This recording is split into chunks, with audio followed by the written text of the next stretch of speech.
Hello, Flick and Fanatics, and welcome to another weekend review on your Friday night speakeasies with Jesse Swift and Sean Wingblade. We got lots of things to talk about. We're going to get you caught up on Halo the series, Disney Plus's Moon Knight, and a little quick spoiler-free review of The Northman brought to us by A24. We're going to get to that in just a moment.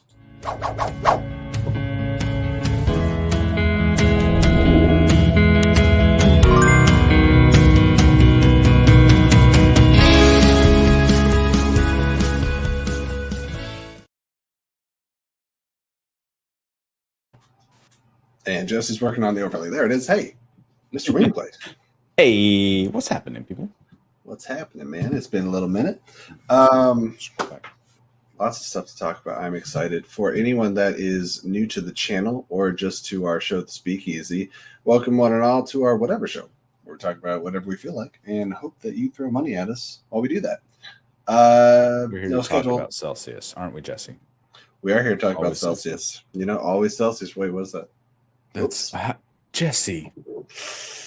How are we ever going to get a sponsorship from Celsius? You're going to go off and cheat with other drinks. Watch, I'm going to drink an Izzy once. We get an Izzy sponsorship. I'm like, well, my wife. You're going to have an email in 15 minutes. We heard our name on the internet. The algorithm sent us an automatic email. Yeah. We won't. I won't give you the regular blah blah blah. I'm just saying if you're returning, please share this video. Let us know in the comments that you shared it and where you shared it too, because we would love to get these bigger and bigger every week, and we appreciate the community we have. You guys are the best, and I look so forward to talking to everybody every week, except for Sean. We talk like every day. That's true. We do. Jeremy Miller in the chat. Wait, is this No Chill's guest Jesse Swift? I don't know that man. That was an experience. I just came out of nowhere. And then we do have a poll in the chat going right now. If you guys are just coming in, please vote on that. I'm just curious. It really has nothing to do with what we're talking about tonight, but Multiverse of Madness is right around the corner. And so I was just seeing who's seeing it opening night, opening weekend, don't care, or is your entire personality just hating Marvel? And that seems to be quite popular lately. It's always popular whenever they put out new content. There's always the haters on the internet for sure. They just like to hate to hate for hate's sake. I mean, there's a lot of contributing factors to it, but I feel like the Batman somehow gave people a voice to just crap on Marvel, and I'm like, why? How about we like two things? Can we like more things? Anytime I blame the Snyder Bros, and in turn, I guess you blame Snyder because he's the head of that. Granted, I think he actually has come out and said like, "Hey guys, calm the hell down because you're making things worse." I remember him putting out some after like there was some hatred on like some really bad stuff from the Snyder people, like going after people like a year ago or more before the Snyder Cut ever came out. But they seem to be the driving force behind everything DC versus Marvel, and it's always just this competition when in reality like a rising tide raises all ships. If superhero movies in general are doing better, everyone's doing better, and we should applaud and and when one bombs it makes somebody less likely to come back to the theater and see the next one. I'm just seeing I didn't want Morbius to be bad. I didn't want like Fantastic Beasts to be bad. I want every movie to be fantastic, so we have enjoyable experiences. It's no reason to have your time wasted. We got Lego in the chat saying, I'm seeing it opening afternoon. It's weird that they have Thursday day showings. I kind of miss those midnight showings, but they suck to work at, so I get it. Yeah, and I've worked at AMC. I've gone to my fair share of midnight screenings. Considering I have gotten I'm not going to say real job, but a more traditional job as far as hours go, I like 9 to 5. Pretty much. I work like 8 to 4. So yeah. And with that, I don't have to take the day off of work anymore to see a Marvel movie. Vapion, bold, waiting till Monday. Unless you can stay offline for Thursday through Sunday, which is your prerogative. I have to see it opening night just because everything we do, like I live on the internet all day long. If I have a break at work, I'm on Twitter. I'm always checking this or that or whatever. I'm always subscribe doing to a whole bunch of breakdown channels. I follow news outlets, and so it's just actually impossible. Yeah. Good to hear. Good to hear. William Harold, go check out No Chill, and you will learn more than you ever wanted to know about everything Jesse knows about manatees. And my great grandfather, Chris Columbus. Yes. Oh man, we got stuff to talk about, but wouldn't it be fun if we just talked about none of it and ended the show right here? Hey, it's been a great show, everybody. It's been a great show, guys. We didn't talk on it. To touch one more thing about that, too. I go see everything up tonight with, we have a group of friends. There's usually anywhere from 5 to 12 of us or so. My wife refuses to come with us ever because she hates a big movie opening night when everyone starts clapping every time the logo comes up and then like their favorite character hits the screen, because people do that in all these big movies, and she hates it. She refuses to go to the movies with me opening weekend. I'm like, all right, that's fine. We'll go again on Monday then. We'll see it twice. And she's like, but you already saw it. I'll just wait for it to come out on streaming. I'm like, dude, I'm willing to see it twice. She's just like angry about it. So I mean, we barely see Batman was 3 hours long. I watched it 3 times in theaters. So it's just like, which, by the way, is now that makes one of us on HBO Max. So you can all watch it at home and miss out on the theatrical experience. You bunch of posers. Curtis says, sorry they took away your great grandfather's holiday away. I know. It's when the manatee stuff slipped out and they're like, okay, with that. We already got people buzzing in the chat and they're like, hey, what do you guys think about Moon Knight? So I think that's as good a transition as any. I'm a professional. This is how we do this. So let's talk about this episode of Moon Knight. For those of you just joining us, this is the Friday Night Speakeasy where we do a week in review, and we are getting into episode 4 titled The Tomb of Moon Knight. This was a fascinating episode. Now, Sean, I believe episode 3, you messaged our little group immediately and said, I don't know how I feel about this episode. And then right after this episode, I think you told me your favorite episode so far. That is not what I said about this show. Okay, that's what happened. Show, but that doesn't mean it's not true. I did really enjoy this episode. I just think we didn't talk about it yet because I knew we'd be reviewing it so we could share our thoughts on the show. But warning, thoughts? If you guys look down there, spoiler review. Not everything we talk about tonight is going to be spoilers, but we do spoil Moon Knight every week. This is your place to come and talk about the show. We give you like 3 days, I think, Wednesday, Thursday, and all day Friday to watch it, catch up, and then share your thoughts with us here. Indeed. And overall thoughts, I did enjoy the show. I enjoyed this episode a lot. I think more than the previous 2. I think this might be like my second one behind the premiere.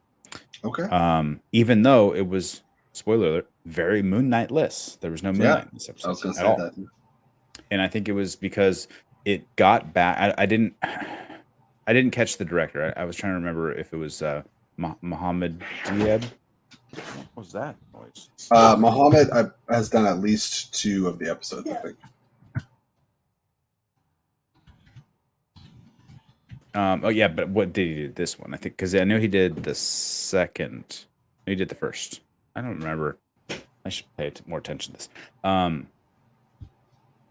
This one I think got back to kind of the horror thriller mystery roots that the first one really like jumped off on, and that's what the first half of this episode was, at least, especially when they get down into the tomb, and they're in the doctor, the dead doctor thing, reincarnated, whatever it is. Huge ups to Marvel and Disney and stuff. Having a like zombified, I don't know exactly what it was, but it looks like the person that would basically take out the intestines and stuff and stick them into jars, got a hand ripped off and is trying to stab Layla with a protruding bone. I was like, yeah, this is metal. I'm into this. Let's go.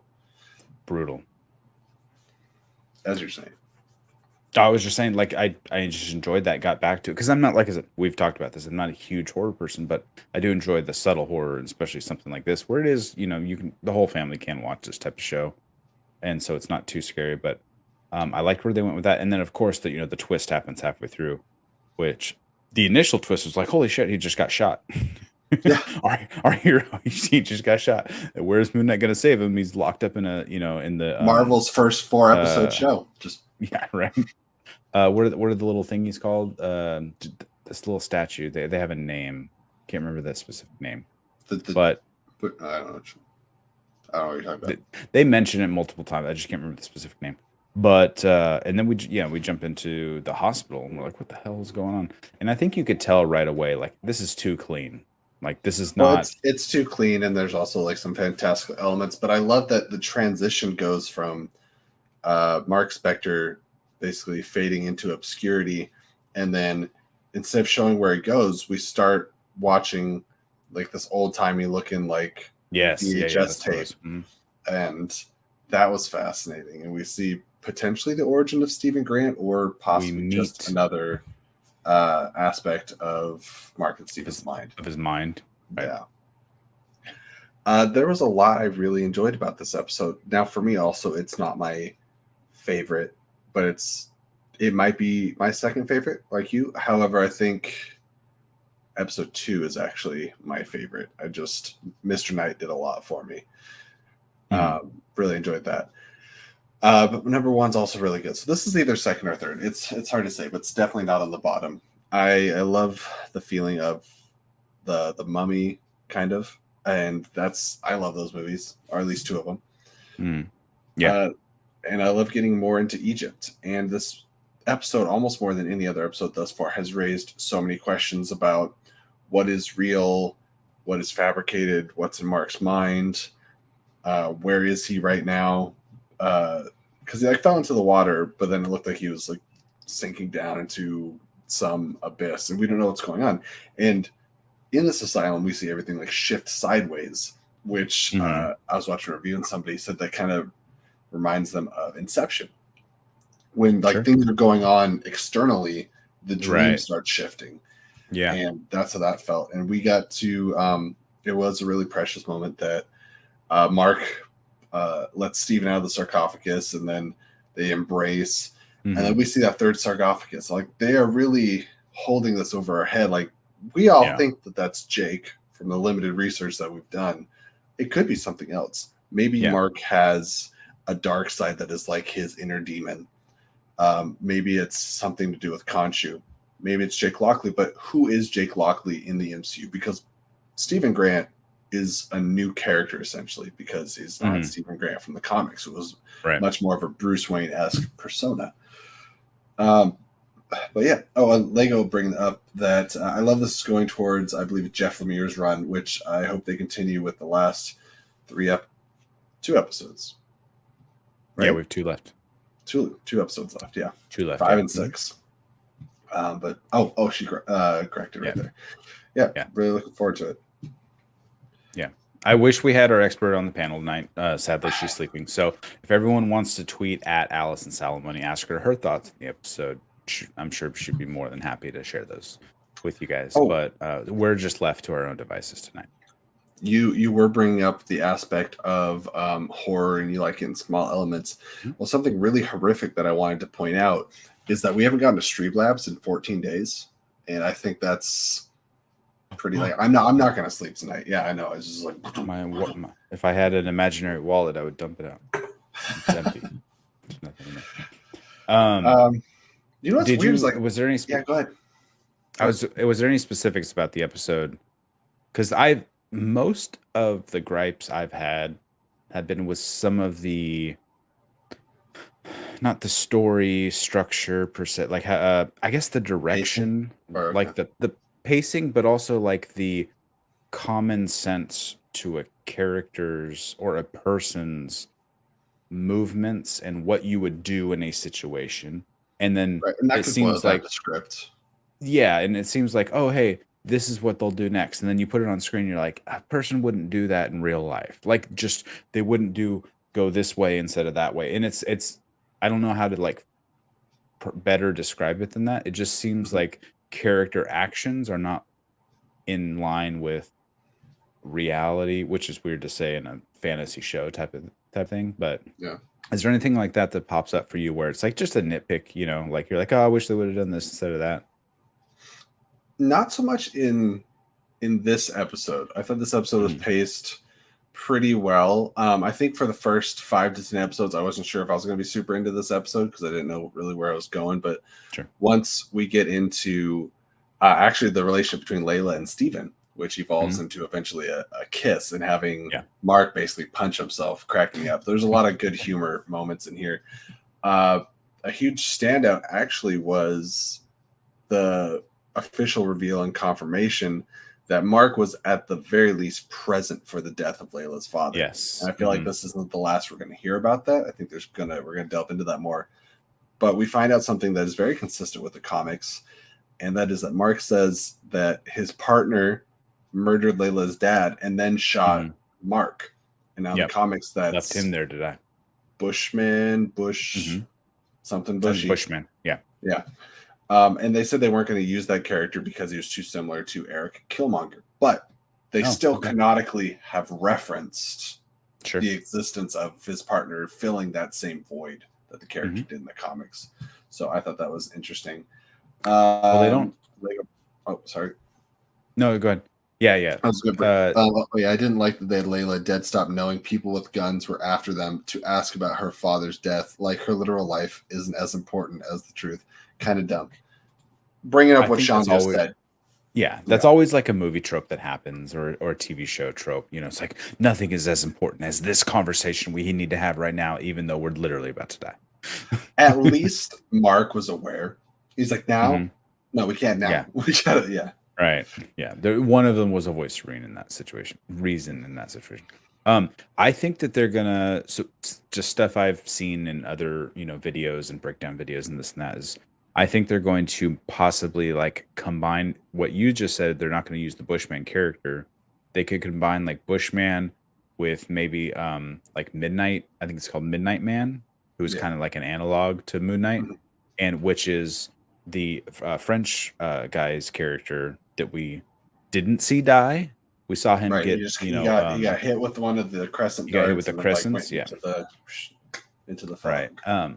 So it could be him. And it could be a way to keep that character going forward, even though we know, sadly, the actor himself has passed away after the filming of the show was ended. So I think we'll see him in the next 2 episodes, the actor himself, and then turning into maybe a bigger bad type of thing that could jump into a movie down the road, since the show, I don't know what to read, or what to believe on like headlines like, they've already canceled Moon Knight season 2, stuff like we have no idea what's going to happen, but they could be bigger characters in other shows, team up shows, or movies in the future going without forward going that involve Moon Knight. Super far into that. Disney and Marvel would actually get in trouble for this. There can't be a Moon Knight season 2 because they submitted it for limited series and there's very strict rules on that. That does not mean we will not see Moon Knight again. Just like it doesn't mean that we won't see Hawkeye or Kate Bishop again. It's just saying that this character's future will not continue in a season 2 like Loki did. But don't stress, because WandaVision was also a limited series and we got Wanda coming in 2 weeks. That's just like some of these shows I think are going to take place over a longer period of time, and some of them are really just either introducing us to a character or branching a gap that they don't have time to do in the movies.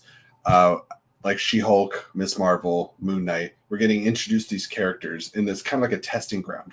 You don't have to do a $250 million investment into putting it out in theaters and then it falling on its face. You can test the waters on Disney Plus, and then boom, introduction. Yeah, and they could bring him in as a villain in like a Midnight Suns team up show, or another version of the Defenders, or whatever other group. There's so many groups in Marvel that I'm way over my head that I don't know about. The other thing I was going to say was she specifically was mentioning her father's name, and they made a point to say that over and over again. And I guess, and like I said, once again, from another review I've watched, but there's a character called the Scarlet Scarab, or the Ruby Scarab, or something like that, and who is another version of this type of character where they get their powers from, an Egyptian object type of thing. Mhm. And so instead of it being a he and that person or that hero was her father, maybe it's her who, and she is very capable. We've seen this so much time. She has the character herself of Layla has so much like agency and like physical like prowess, and she could take care of herself. She could definitely be a hero in her own right. So I wonder if they'll go that way and, gender bend the role a bit so that way the general audience doesn't see it coming. And we might see it as like a tag at the end of the season or sometime in the next 2 episodes. And they also, like, on that note, hammered home that her father always referred to her as like his little scarab. And so I think that's a really good point. Interesting. I hadn't heard that yet, but I think that makes a lot of sense, and I would like to see that. I really hope that we get like the resurrection or release of Khonshu in the next episode. Yeah. Because once we get to the finale, that's not something I want to spend a lot of time doing. Like, sure. The show is called Moon Knight, and I am very comfortable with how they've handled Moon Knight thus far. Debatably, yeah, I know. Debatably, Marvel doesn't always stick the landing in their season finale. I think WandaVision did, but that's, like I said, it's all debatable. It would be really good if they could leave a really good taste in everyone's mouth at the end of the season, stick the landing, and get us really excited to see Moon Knight and be clamoring to see more Oscar Isaac in the MCU. That's my hopes and dreams. I think he only signed a 1 series deal. However, TV contracts and movie contracts are different. So him signing a 1 season contract does not mean that like he can't then sign a movie deal. Sure. But I think it'd be rare for MCU to not lock an actor down for multiple projects because they can always let them go. Yeah. I think he'll be back, but it's now he can negotiate for more money, and they also don't always know if they're going to use a character or not. We'll see what happens. I'm looking forward to more. I'm very excited about this introduction to a character. Moon Knight is quickly climbing the ranks of some of my favorite characters. What do we think about all of the statues in the very opening scene? There was way more than just the 4, Khonshu and the other 3 that were missing from the circle powwow they had. There's some strange things are afoot at the Circle K, Ted. Yeah. It's fascinating. There's something up with the Iniet, which retroactively makes me feel a little more comfortable with that scene of them like judging Arthur Harrow and Mark Spector. I'm like, oh, maybe you guys suck. Like it's all what's the word I'm looking for? It's all crooked. It's all corrupt. Yeah. Corrupt. Yeah. So So they weren't willfully or they weren't just unwillfully inept. They were doing everything willfully in that scene just to basically throw Khonshu under the bus. Right. And Arthur Harrow and them might all be in tune with each other. So everyone in the chat, I'm really curious to know what your ranking of episodes is. Out of these 4, I want to wait. What's your favorite? What's your least favorite? What are you thinking of the show? And what Andy says, Oscar is an EP on the series, so he clearly is invested in the character. Oh yeah, absolutely. Also, there's just great representation throughout, and the songs are always a bop. The songs and the score, they're doing a really great job with that. And I'm going to talk more about some score with a movie review towards the end of the episode here. But are you ready to move on to the next thing? So speaking of music, though, I was scrolling through TikTok as you do, and it's people always. For some reason, I don't know why these videos get the most views on TikTok, but it's someone filming a show on their obviously on their lap of their laptop sitting or an iPad, and they have tens of thousands of views and likes on these videos. I just don't understand it. But it was them filming the opening of I think it was last week's episode when the Egyptian music just pops on like that type of whatever that song was. And I guess apparently it's a famous song in African culture, Egyptian culture, etc. And so I was looking through the comments, and like there was just some like I guess just uneducated. Like, I hope they got her permission to use the song. It's like I'm pretty sure Marvel got permission from an artist to use their music. I just thought it was really weird how people you don't realize we live in this bubble where we all talk about this crap all the time. Everyone watching, everyone who's going to watch this, whether we get 50 or a million views on this video, we're all in this bubble of, we know this stuff, but there is so many people outside. Like, I don't think my wife has watched a single episode of a single Marvel series that have come out.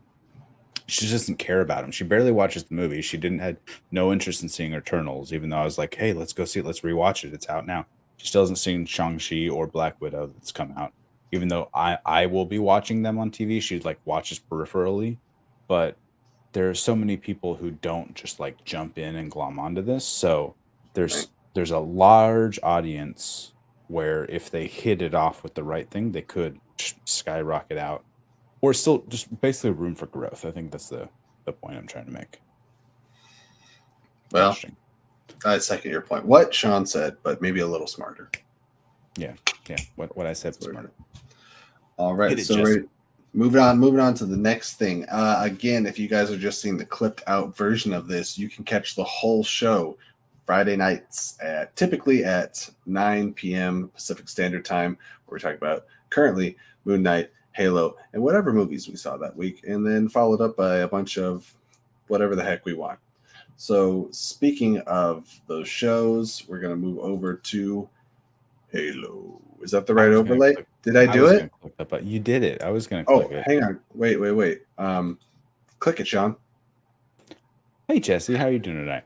I'm doing great. We are going to be talking about Halo Episode 5. I have no idea what the title of the episode is. Help me. Resurgence. No, I don't think that was it. Oh, I believed you immediately. Well, Resurgence sounds like a title that it would be. It's Reckoning. Hey, Halo Episode 5 Reckoning. That's why it sounded so close. That's why it sounded so good. So Sean set the stage for me because I got the message saying like, hey, this episode of Halo is good. And I was like, is he being facetious? Because I can't read sarcasm through Messenger. He said, no, it's like really good. And so I, as always, wait till the very last minute to watch this episode within an hour or two before our show starts. And about halfway through it, I was like, yeah, this is a perfectly comparable episode. It's all right. Oh, again, spoiler warning. If you guys haven't seen Halo, we're going to spoil it. So either wait until you watch it, or if you don't care, keep watching. It hits a certain point, I would say, towards like the third act of the episode. Sure. Yeah. Where his stuff hits the fan. Yeah. And in the best way, it felt like what we wanted from the show. The visuals were incredible. There was game references. It was a blast. It was bloody, violent, tense, beautiful to look at. It was like, I was like, love this. Like, don't make me wait another effing 5 episodes to see this. Right. And I am going to lean on Sean here to tell me about all the other things that happen in this episode, because like I'm kind of just waiting for us. You were waiting for the third act to happen. I was for the last 5 weeks. Now, like as you bring stuff up, I'll be able to comment on it because I was paying attention. I'm just terrible at remembering what exactly is going on. Mm-hmm. I'm great for reviews of Halo. I am the expert. But we hop right into Ridness, which is where apparently where John grew up on this Reach settlement, and you see I guess a caretaker, a babysitter, of course, whatever. She's like, oh yeah, these are the kids. Yeah, they could refer to it as a school. Yeah, that's right. This is where the kids hang out. This is this and that, the other, and then you immediately see Halsey and her husband. I don't know if they're married, but her baby daddy, Keyes, General Keyes, Admiral Keyes, whatever his title is. And they're looking, and I feel like just because we know what has happened afterwards, that I feel like more like she was there almost like a predator. Like she's like, oh, these are all these kids I could steal away. And we see that pretty quickly afterwards, or we see that in the flashback when, John finally touches the thing. But like I was actually kind of creeped out by this scene, by her and it's her performance, the actress performance. But I'm like, I know what she's about to do to all these kids. She's about to steal all these kids and put them in basically a training camp for the next 20 years of their life. It was interesting to do. But then they kick up to John, who is this kid who weighs like 40 pounds, and kicks another kid off a ledge, and then he catches him by his ankle and he just like lifts him back up. I'm like, dude, how strong is it? So I guess we're supposed to say like, oh, look, he's this guy can be more than whatever it was. I thought it was funny. That whole scene played just funny and weird to me. It was weird because I was like, you could show his like him trying to hold on and like giving his all to save somebody. You're like, oh, he's special. But like when it shows him like grab the kid by the leg, I was like, your arms are this big. Without there being any enhancement, him just being a human child, malarkey. Right. Malarkey, sir. But then we jump right into where they found the second half of the Keystone. And apparently it must have been a few days past, right? Because they have a full camp set up now. Halsey, and they straight up say, she goes, Halsey brought in, spared no expense, just spent so much money on like setting up this encampment to try to get this thing out of the ground. But like that doesn't just happen overnight. So that must have taken some time. So I do feel like there's a little bit of a weird disconnect between like what's going on with like Quan and Soren back on Madrigal and whatever's happening on Welcome Eridanus. to the planet Madrigal. I'm going to every time. Mm-hmm. It's fine. It's in my head all day long. I had a discussion with called one of my tech support for my job today, and I was talking through trying to fix a thing, doing this, and we started talking about Disney movies, and she's like, I just like to get drunk and just like put on Encanto and just like listen. I'm like, this is a recorded line, right? We probably shouldn't be talking. Anyway, disconnect. Watching Encanto, it's a great movie. But like, so they're setting up encampment. I'm like, how much resources are they given to Halsey? Because she's just like spending it all the resources. All the resources just done. So we have no money left for graphics, for CGI for the rest of the show. Halsey is Jenny Slate. Money, please. Exactly what she's doing. And so I hear what you're saying though. Like this first part of the show, and it was.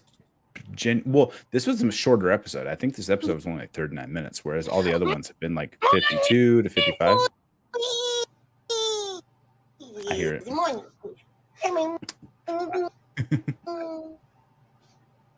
What's up to Buck? What's up to Maxwell? How you guys doing? Hello. This was a shorter episode, so I feel like maybe the fight scene, to be honest, because that when things are fun, they go quicker, right? It was more like halfway through the episode. I had a feeling because you were already talking up the episode, and whenever the episode starts, I see the runtime, and I noticed that this seemed to be about 10 minutes shorter. I was like, oh, so here's the budget. This is when we're gonna see the budget. Something's gonna happen in this that makes me go like, oh, that's where half your series budget went, and it did. That's very obviously in this episode.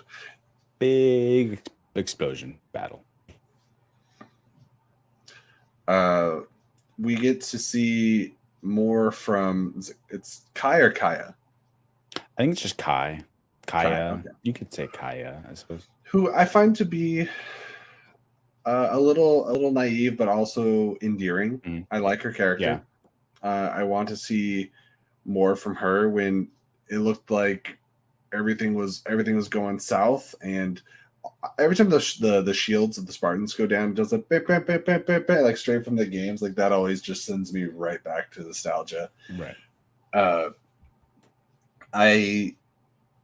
The whole war scene. I guess that's what there is to talk about. This is the Covenant comes for the Keystone, right? Well, and they have to try to get off. Go ahead. Yeah, right before that though, because what triggers it, I guess, is first, so we do see the scene between John and Kai, and basically like, hey, go, you're grounded. Get back in the ship. You shouldn't have cut out your little pill. And it was very like hypocritical of him to do. And I love my favorite, other than like the whole battle scene, like my favorite thing about this is we're hearing more of Cortana and the relationship that I really like Cortana. She's so sarcastic and she's funny, but also in a very robotic way. So it's kind of like a K2SO, I guess, from like Rogue One type of thing. And so like you get this funny but also like artificial intelligence type of thing. So I really like that throughout the episode. We hear a lot of that. And then, so we get the scene between John, and she straight up calls him. She goes, she's right. It's kind of healthy for them to fight back. So I thought that was interesting. And John, being a little bit hypocritical because he hasn't tested himself. He could be compromised just as well as she was. He obviously is compromised because he's like, I want answers, and like runs after the keystones. Yeah. And then the thing starts, they're drilling into it with like this laser thing, and it just starts buzzing. And, he gets over there, saves him. He finally touches it and gets those, extra memories of him being kidnapped. And now he's done with Halsey. He goes after her and tries to like take her out. And then all this leads up. So there's all jump, and it's like, I forget what they said. It's like, I don't know, but they cut him off. They turn Chief off. So there's all this tension building, and then what you were about to say is then the Covenant jump in. So they got to put all their shit to the side. They're like, oh shit, we're in war. We don't have time for this. We don't have time for these discussions, which is kind of the opposite of what happened to Moon Knight when it comes to like Layla and Mark. That's true. She's like, we need to talk about this now. No, that's true. Halsey's even giving him orders, and he's like, yep. Yeah, exactly. Yeah, they put it all behind him. They're like, all right, we need to get the mission done, type of thing. What did you think of the battle and how it started, how it progressed? I thought the graphics were fantastic. Obviously we know these characters aren't real or whatever. Right. But was your favorite part when the jackals popped out with their shields? I did say it's like, oh, we got some jackals, and I was like, I honestly loved finally seeing like the grunts a bit in here, the little grunt screams, and seeing a grunt try to like take a warthog. And I love that there's just the right amount of like quips. Master Chief was like, mind if I drive or something along those lines. And hearing Cortana say, switch to secondary weapon, he says, I know how the game is played. So I was like, that was cheesy, but I smiled, so I'll forgive it. In the most perfect way.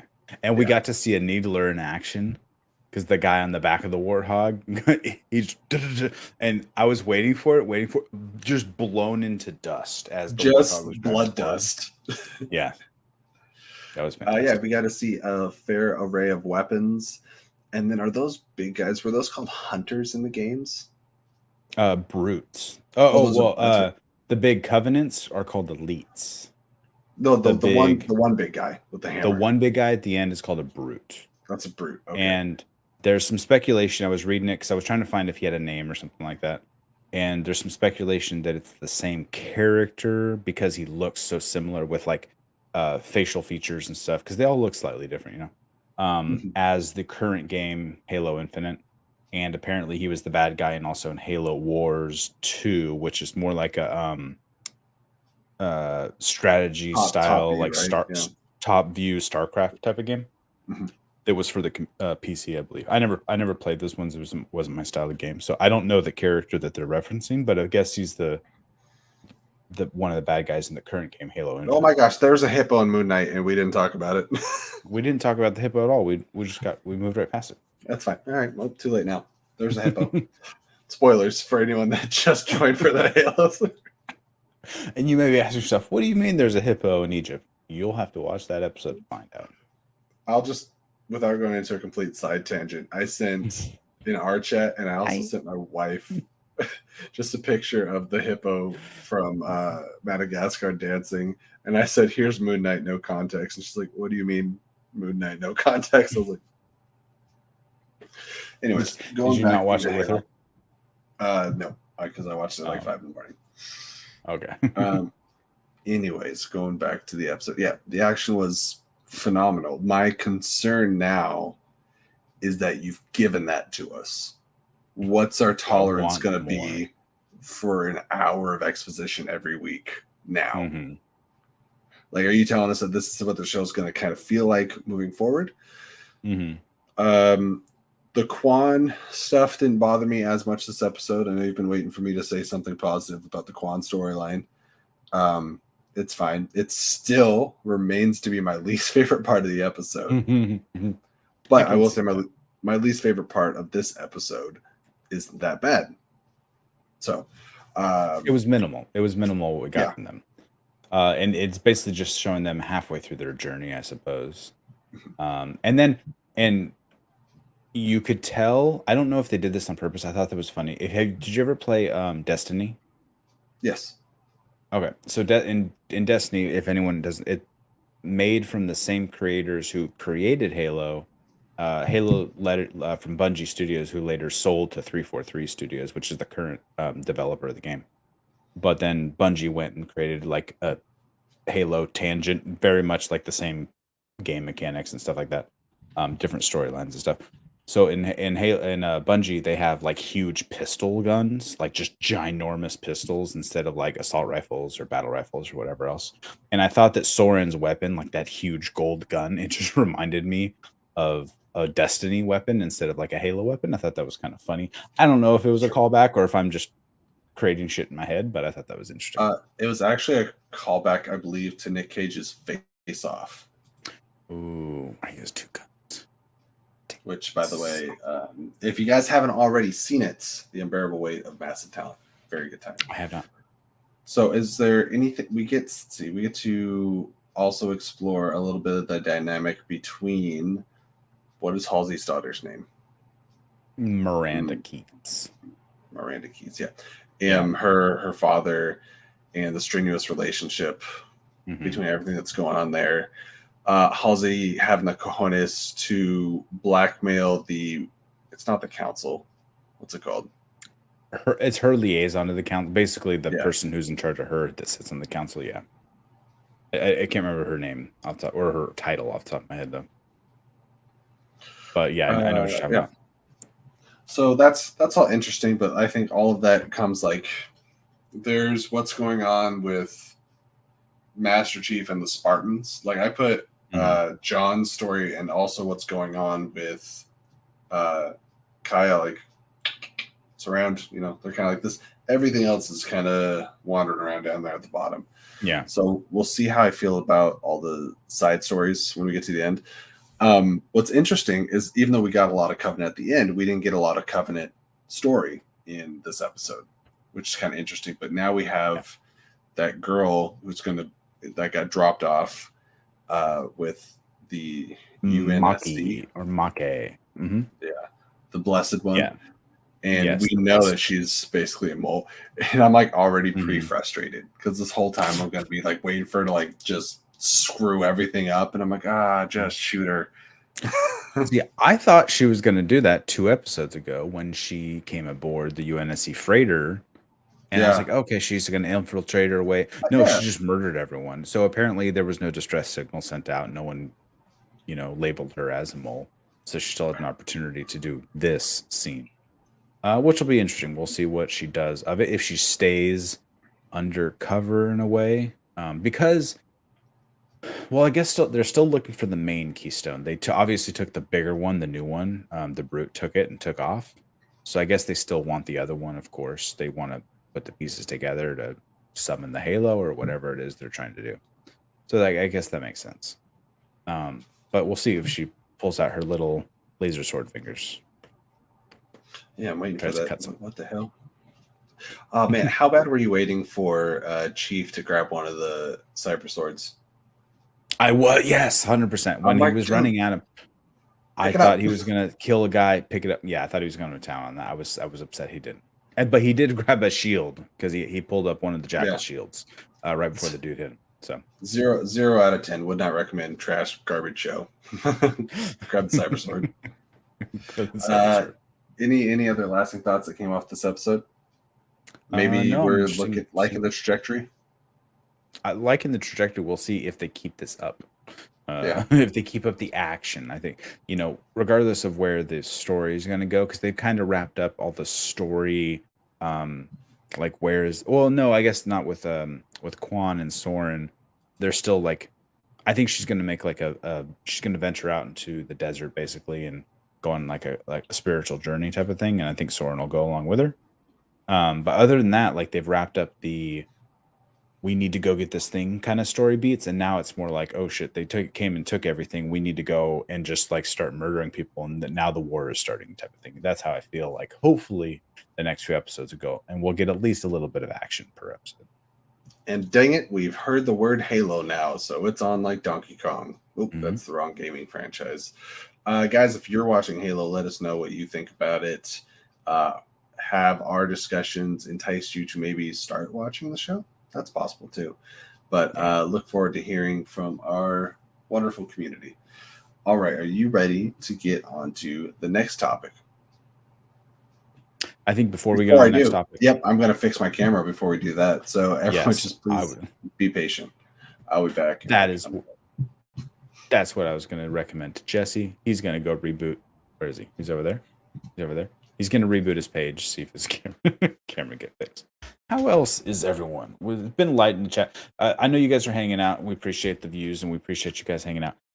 Have you been even watching Halo? Is anyone out there in the internet world watching it? I swear, I think out of any new show on the internet, Halo is the least one talked about, and especially for like Paramount Plus shows, Picard gets talked about pretty regularly. I feel like I don't know what that just was.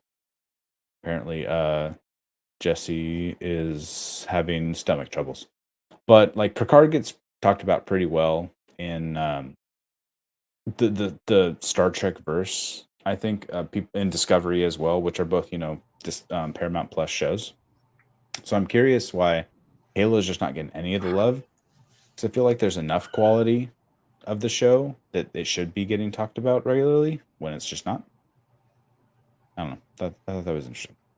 Star Trek is a un poquito bigger IP than Halo, I think. Sure. Or it has more generational fans, I should say. Yes, yeah.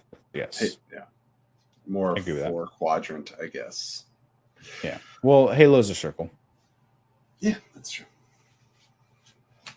Yeah. Anyways, all right. We are going to talk about. Hang on. Is my camera working okay, or is it back to grab? Your camera image is clearer, but you seem to be much more choppy. Okay. Well, maybe if I close. I'm gonna close the side page here. Thanks to everyone who voted on the poll. Looks like 71% of you guys are going to see Doctor Strange Multiverse of Madness opening night. That means you might have gone through the 6.5 hour struggle like I did to get tickets. So that's fun. All right. Sean, I saw a movie this week. Did you? I did. It was, what was that movie? A24 and Robert Eggers' third collaboration, and that is The Northmen. Which right there in the middle. All that glory down there in the middle. Yeah. With Nicole Kidman, Alexander Skarsgård, Ethan Hawke, Willem Dafoe, Anya Taylor-Joy, and a lot of other people that have been in Marvel films and DC films. I will start this off by reading my quick tweet review that I had. So The Northmen. Eggers once again presenting us with a film like only he can. Performances were entrancing. The physicality and rage of Skarsgård is unmatched. Above all, the music drove this epic home for me. 8 out of 10. Can't wait to see the next collab of A24 and Robert Eggers. And I believe somewhere here, I want to, before I go into saying everything that I want to say about the movie, really quickly give credit to Robin Carolan and Sebastian Gainsborough, the two people that worked on the music for this film, because as great as everything was, cinematography, beautiful, direction, fantastic. Can't say enough about the acting. The music is what drove it home for me.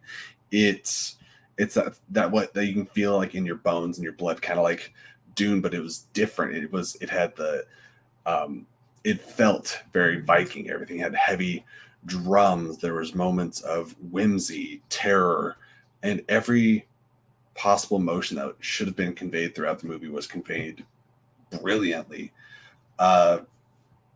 I hesitate to say I had a great time with this movie because it's not the kind of like walk out of great time movie, but right. I was absolutely absorbed in it. I was swept away. I think the trailers don't quite do justice for the movie you're being presented with. So that was one of my questions. Yeah, please Because I haven't seen the the movie. question. That's why Jesse's over here on the big screen because I haven't seen the movie. So I thought we'd give him a spotlight, and I'll ask a few probing questions. That's my goal here. I do love So to be probed. we're starting this off on the right foot. One of the things I had heard about it is that the marketing, I guess, did not really present exactly what you're going to see in the theaters because it kind of comes across to me like a just knock down, slug them out, like action, like brutal. And I was a fan of like the Assassin's Creed Valhalla game, type of thing. So like a little bit of that, that Viking mythology type of stuff.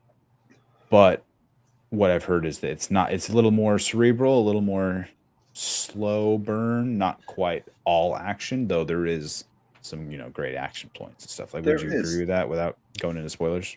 I would, and I think that we should know better because if we've watched The Witch or The Lighthouse, I haven't made it through The Witch, but I did watch The Lighthouse, and it was a trip. The bill that's being sold in the trailers, The Northman, doesn't seem like a Robert Eggers movie. It seems like Viking Braveheart, but it still looked great. So I was like, oh, I like The Lighthouse. This trailer looks great. I'm hearing great reviews. I'm excited to go see it. And then when watching it, I was like, this is more of a Robert Eggers movie than what was sold in the trailer, meaning that you're going to have some really crazy visuals that might not make sense your first time through. You're going to be thinking a lot more. Like during the movie, you're going to try and be putting things together. Sometimes you're not sure what you're looking at, but a lot of the pieces kind of fall into place later on. So like you said, more cerebral. And also consistent with Robert Eggers is you are rarely ever comfortable. There's a constant feeling of being tense, a constant feeling of dread. As you see in the trailer, though, this movie does boil down to be a story of revenge, kind of like your Hamlets or your Lion King. But it does do a lot of unique. It does go a lot of unique directions within that frame. I recommend that anyone that is a fan of filmmaking and definitely mythology, especially of the Viking and Norse era, check out this movie. If you're just looking for your, Alexander Skarsgård as the Viking John Wick, this might not be the movie you thought it was or the movie for you, but I try to recommend that everyone go out and see this. Just like I wanted everyone to see The Lighthouse, because it's an experience. And this movie is also, like The Lighthouse, an experience. Wholly unique. Robert Eggers is an incredible director, and I look forward to seeing more from him. But now I want to see Keanu Reeves as a Viking, because you just put that. I'm not against. I did just put that in your head. I'm not against it. Nicole Kidman. It was really ironic because obviously I saw this in AMC, so I got to see that stupid heartbreak. Heartbreak feels good in a place like this, and I kept leaning over to my wife, saying like, insert blank feels good in a place like this throughout the entire movie. And I think she was about to just like stab me in the throat. She's all, this is it. I want a divorce. This was the last straw. That was the last straw. But everyone brought their A game. There's a couple actors I wish we could have seen more from. Anya Taylor-Joy was great. And the last time I watched her in a movie was New Mutant. Nope, that's not true. Well, recently, yeah, New Mutants. But before that, I did watch Last Night in Soho. So had to wash the taste of New Mutants out of my mouth. I heard it was funnier than you might think it is from the trailers. And I think that's what Eggers, I think that's what Eggers kind of brings, is like this weird funniness, like uncomfortable comedy type of thing. I think that's fair. I haven't seen an Eggers film, by the way. I'm not seeing any of these movies, so I have no idea what to expect going into. And I'm not. I would love to do driving to pick one up at anytime soon. It's on my list of things to do because I'd like to bring more watch-alongs to the channel. I would love to do a watch-along for The Lighthouse with mostly people that have never seen it. Like maybe one or two of us had, but mostly I want to watch it with people that haven't witnessed that movie, because I showed it to my sister, I showed it to my wife, and everyone's pretty speechless. And I think that's something that Eggers does well, is you get to the end credits and you're just sitting and stewing. You're and like, it's quiet right home. What did I watch? Okay. Yeah. As Curtis Clam, what am I saying? Curtis Clamsauce says Valhalla. I agree. Valhalla.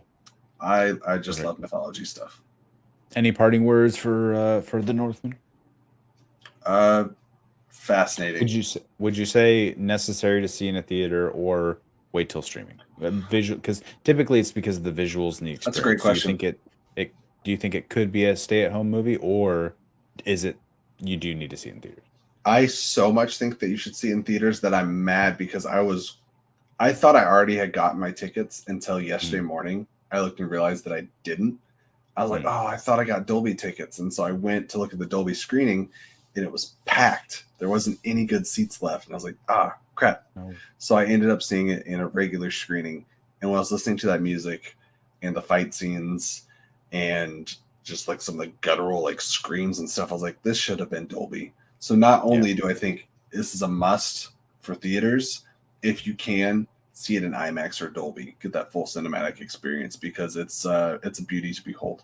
And it's for what we consider to be indie films, like with A24, this movie is like $50 to $70 million.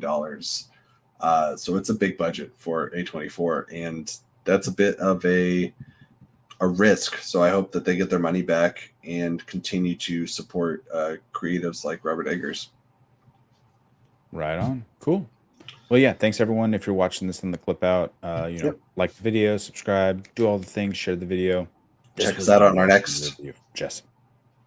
Check us out on our next Friday Night Speakeasy. Yeah, right. For everyone else still hanging around, let's hop into our normal show. Why not? Our normal show.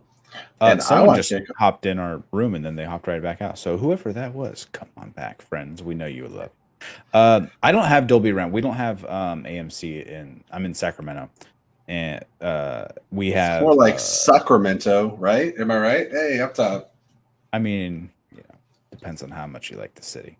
We have we have a couple of Regals like here and there, but it's all Cinemark around us. So Cinemark Century Theaters, and so we have XD is our like the big screen at that, and then we have 1 or 2 IMAX in the area within driving distance.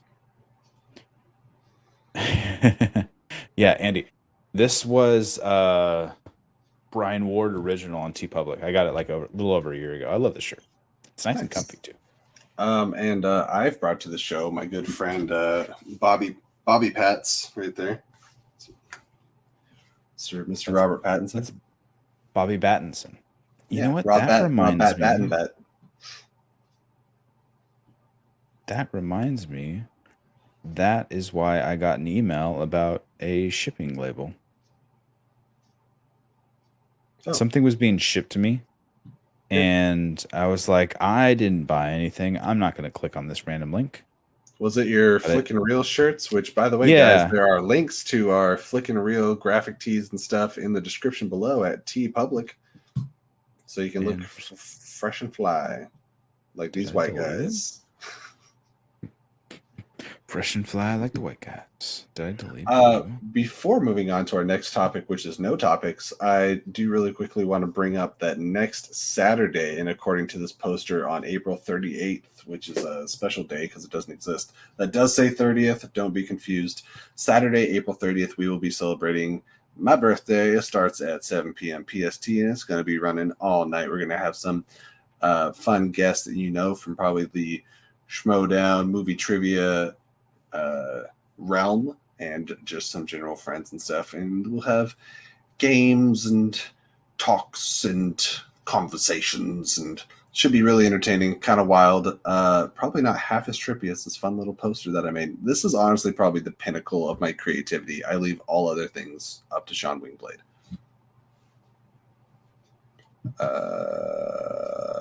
That's why I can't find overlays. And by that, that's still the wrong one. I mean, it works. It works. No, Allison said that she's never coming back. She's like, speaking of Allison never coming back, on our audio podcast, Allison has a new episode of Behavior Geekology, which you can catch on Anchor, Spotify, Pocket Cast, Breaker, Apple Podcasts, Radio Public, Google Podcasts, and probably anywhere that you listen to audio podcasts, except for SoundCloud. That's garbage. Follow her at Allison Salamoni on Twitter and also at Flickin' Real Fancast on Instagram. Great show this last podcast. Yeah, her latest one was fun. They talked a lot about Star Wars, and I can't remember the gentleman's name. I listened to it very much at the beginning of the week. Mason. I should have the info in front of me, but they had a really fun discussion about like aggression and like acting out and stuff like that, and they were basically breaking down Anakin and a lot Meryl of like, Winston. the trauma. Meryl Winston, that's what it was, and it was a fun episode. Allison, thank you very much. But you know what else is a fun episode? When we have fun friends on, when we have some of our favorite friends on, and this is Maxwell. Is it? Oh, I guess his name's not on screen. his name does say didn't Maxwell. Make sense to anybody. There we go, Maxwell. Maybe we have. I don't know. I'm undecided as to my identity. I'm Ron Burgundy. Damn it! Who put the question mark on the teleprompter? Exactly right. How are you, gentlemen, this evening? Pops on. Vapion, yes, his birthday is on the 38th. That's exactly right. Well, I was based off the font he chose for his poster. I don't know if I was telling you or somebody else. I said it's like in Parks and Rec when April was scheduling everything for like March 31st, and Ron had like 60 appointments in one day, and she's like, "Why did you do this?" She's like, "I didn't think it was a real day." Yep, and that's my dad's birthday. That's funny. My buddy, I was telling Jesse when I was giving him shit about the poster he made. My buddy was born on February 29th, and so he is about to turn 8, but he also works on like the Chicago version of Wall Street. He's a big banker in Chicago, but he's about to turn 8 years old because he only has a birthday every few years. That's interesting. That is interesting. Max, great. I took their advice. See, all the meetings. Andy knows what you're talking 94 meetings, but a bitch ain't one. No, that's different. That's close enough. Oh, it's the name of Maxwell, you see movies. Yes. I'm going to ask you some questions because we obviously only get limited time with you on the show here. I will ask you what you've seen out of this list, and then we can discuss them separately. But first of all, have you seen Unbearable Weight of Massive Talent? I have. I saw it like a week and a half ago. Perfect. And Jesse, if you were paying attention to Twitter today, you would know that Maxwell also wrote a fantastic article on his blog, and you should go check out. Thank you. His tweets or my retweets, because I recommend everyone do that. Unfortunately, I can't read. Also, you definitely saw Everything Everywhere All at Once. Yes. Yes, Max. Yeah, three times. Three times. You saw it 3 times? Wow. We definitely will be going back to see it a second time. We're trying to get out there before Multiverse of Madness shuts down the cinemas. And then, did you see Northman yet? That's my final question. I have not seen that one yet, no. Okay. That's what I thought would be the one out of the group. Maxwell, tell me your thoughts, because there's probably a fair amount of people here that have not seen Everything Everywhere All at Once. Cough, Sean. How would you sell this movie? Why should people see it?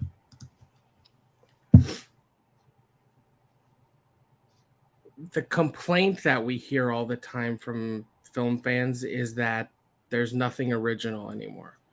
And although Everything Ever All at Once is playing in sandboxes that we are seeing increasingly, it is truly its own thing. But what I love about it and what I think can make it connect with larger audiences than would normally see an art film is it sort of plays out like a sci-fi multiverse comic book action movie that's just happened to be made on a low budget and with so much heart and innovation. It's wild. Absolutely. That was a great Spark Notes review that makes me ready to go see it again. A24 is on a bit of a roll, I think.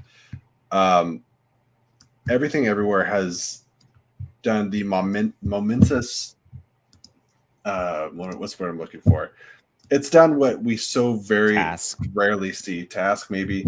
The box office from its wide opening weekend to its second weekend officially is the first time in what feels like forever that a movie has actually gone up in percentage.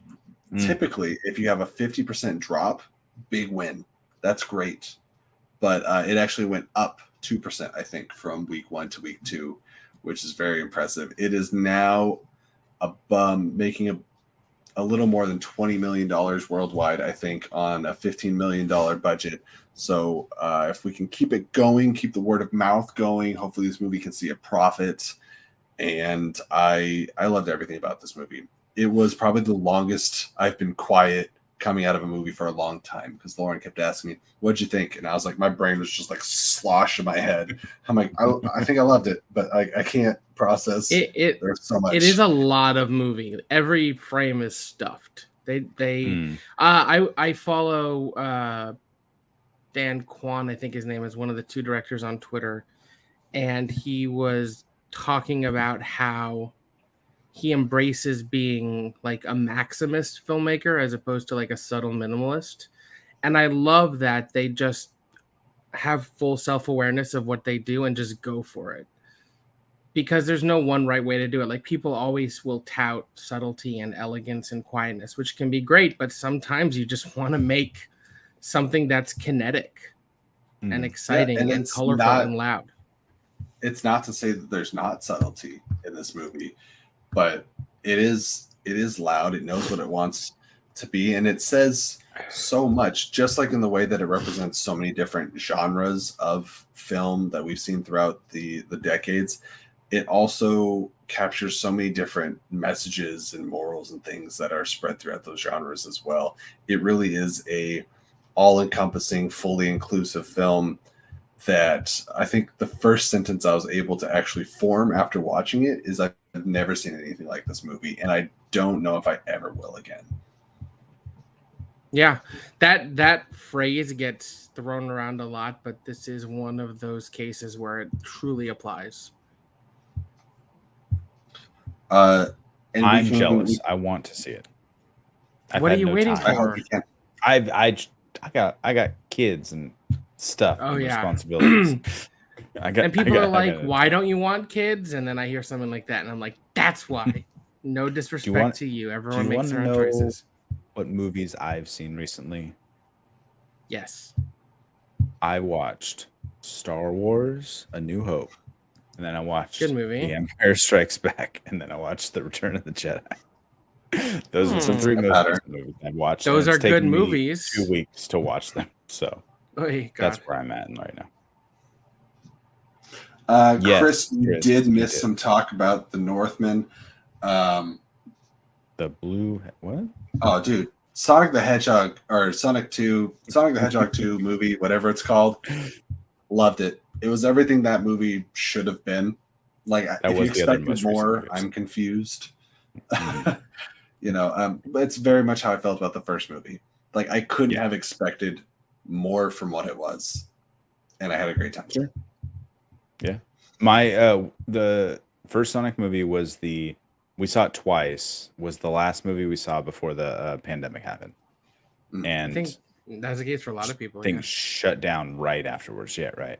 And then we had seen it a second time because I took my kids, and my wife was like, "Oh, I wanted to see that with the kids." All right, well, let's go again.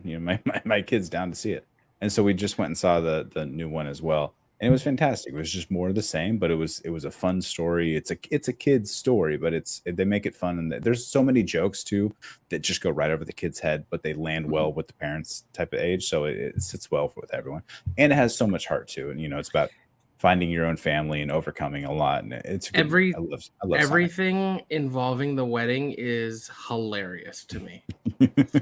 I think her name is Natasha Rockwell. Is so damn funny in that movie. Did it hinge on unnecessary diversion? I think possibly, but so much of it was performed well, and it was so earnest, and it was fun. So I don't really have a problem with it. Yeah, the whole secret agent scene with them like slinking around the wedding venue. Yeah, I loved it. Fun. It was a fun time. for a transition, speaking of everything everywhere all at once, going from a movie that I never thought I would see, I want to talk about a movie that I never thought would be made, and it's Nick Cage playing himself in The Unbearable Weight of Massive Talent, a movie that even when it was announced, I don't think most of us truly believed it was happening.